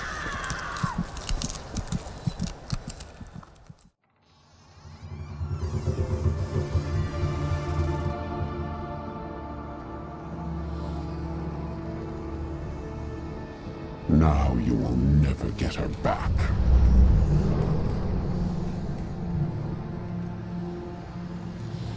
I am much older than you. Older than your first work of art. I will find a new face to wear. Someone else to dream me free.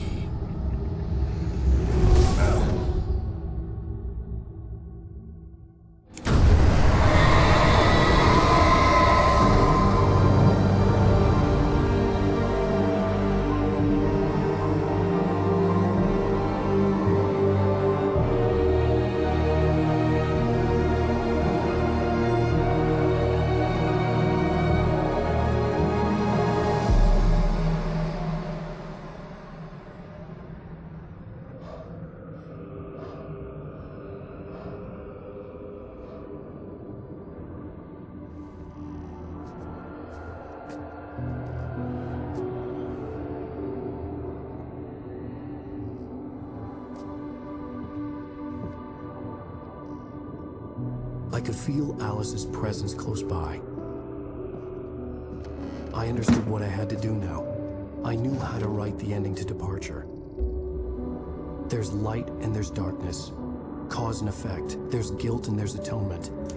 But the scales always need to balance. Everything has a price. That's where Zane had gone wrong. There's a long journey through the night back into the light. Alice? Alice?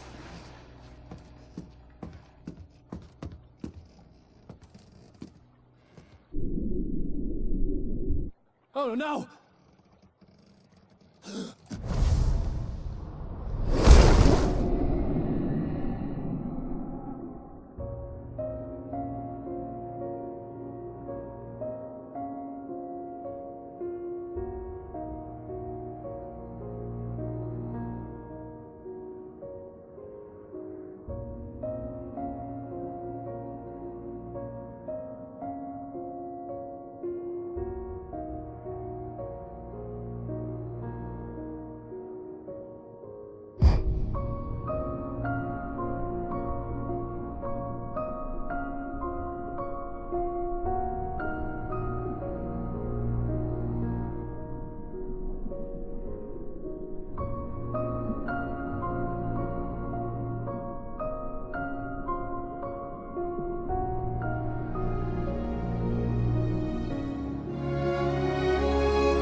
Ground control to Major Tom.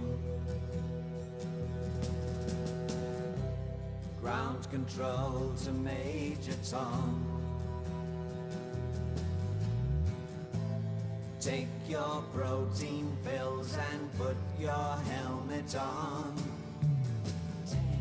Ground control to Major Tom. 7, 6. Commencing countdown, engines on. 3, 2. Check ignition and may God's love be with you.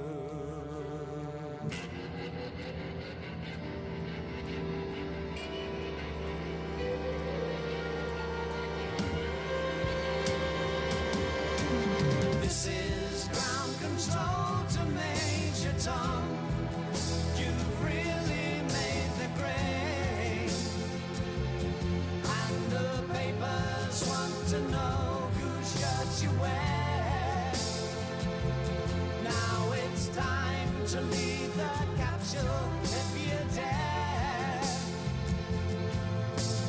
This is Major Tom to ground control. I'm stepping through the door, and I'm floating in a most peculiar way, and the stars look very different today. For here am I sitting in a tin can.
The Dark Presence was no longer trying to capture the writer so he could create the ending it wanted.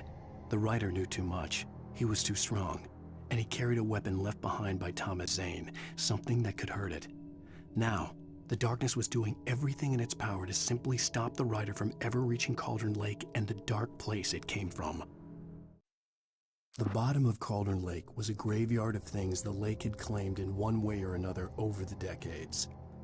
The dark presence brought them up in its wake, scattering the rotten waterlogged hull of an old boat here, the remains of a long-ago crashed airplane there, trees shattered under the impacts.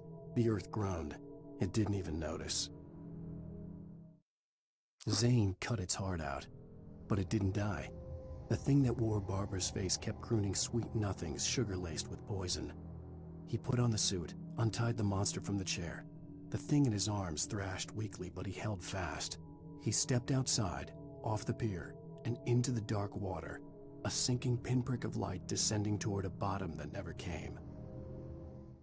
The dark place I found myself in was unlike anything I could ever have imagined. It wasn't solid. It flowed. It was conceptual and subjective.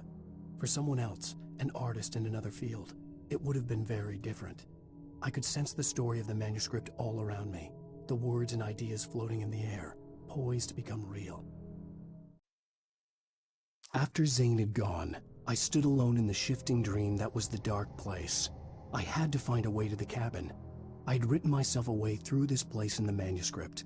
I followed the idea of a path. I'd written myself across the ocean that blocked my way, and with that, there was a bridge to the island beyond. The idea of the cabin flickered in the underwater darkness. I willed The Poet and the Muse, lyrics by old gods of Asgard. The first verse. There's an old tale wrought with mystery of Tom the poet and his muse, and a magic lake which gave a life to the words the poet used. Now the muse, she was his happiness, and he rhymed about her grace, and told her stories of treasures deep beneath the blackened waves, till in the stillness of one dawn, still in its misty crown, the muse she went down to the lake, and in the waves she drowned. The Poet and the Muse, lyrics by old gods of Asgard, the second verse. The poet came down to the lake to call out to his dear. When there was no answer, he was overcome with fear. He searched in vain for his treasure lost, and too soon the night would fall. Only his own echo would wail back at his call. And when he swore to bring back his love by stories he'd create, nightmares shifted in their sleep in the darkness of the lake. The Poet and the Muse, lyrics by old gods of Asgard, the third verse. In the dead of night she came to him with darkness in her eyes, wearing a morning gown, sweet words as her disguise. He took her in without a word, for he saw his grave mistake, and vowed them both to silence deep beneath the lake. Now, if it's real or just a dream, one mystery remains, for it is said on moonless nights they may still haunt this place. In the end, Barry wasn't going to shoot Sarah. They both knew that. Once she had no chance of catching up to Wake, Barry gave up the gun and sat down on the floor, shielding his face from the merciless glare of the well-lit room. "I don't think I'm ever going to see him again," he said in a weak voice. Sarah didn't have it in her to be mad at him. Besides, he was probably right. I'd first heard the poem in a dream, recited by a strange UFO-like light. I'd read it again in the cabin in a book by Thomas Zane. For he did not know that beyond the lake he called home lies a deeper, darker ocean green, where waves are both wilder and more serene. To its ports I've been, to its ports I've been.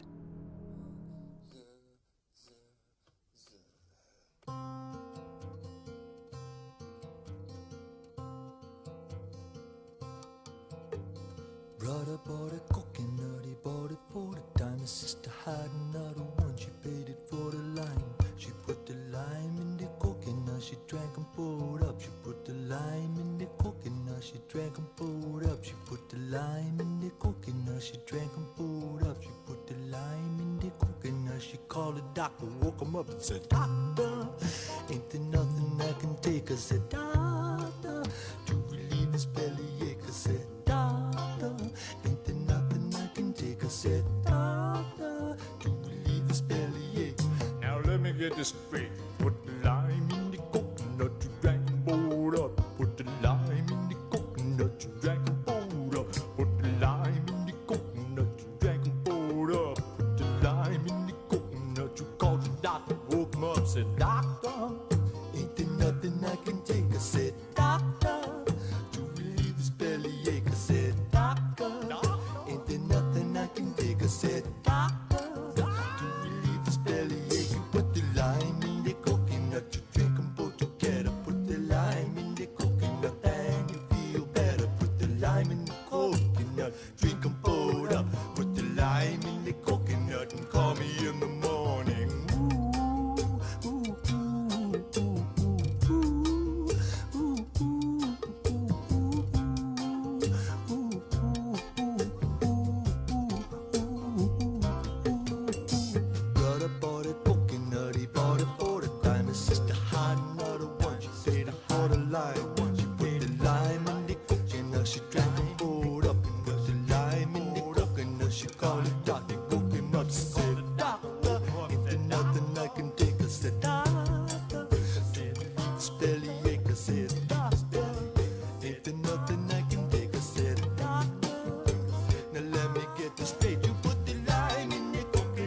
you're such a silly woman. Put a lime in the coconut and drink them both together. Put the lime in the coconut, then you feel better. Put the lime in the coconut, drink them both down. Put the lime in the coconut and call me in the morning. Woo, ain't there nothing you can take? I say woo, to relieve your belly ache. You say well woo, ain't there nothing I can take? I say woo, to relieve your belly ache. You say yeah, ain't there nothing I can take? I say wow, to relieve his belly ache. I say da da, ain't there nothing I can take? I say da da, ain't there nothing I can take? I say da da, ain't there nothing I can take? I say da da, you're such a silly woman. Put the lime in the coconut and drink them both together. Put the lime in the coconut and you feel better. Put the lime in the coconut, drink them both up. Put the lime in the coconut and call me in the morning. Yes, you call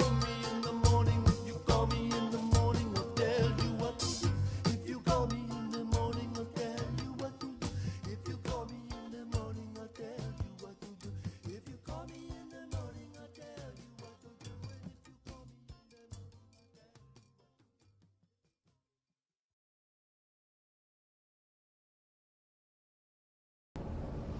Alan, before he missed the shot.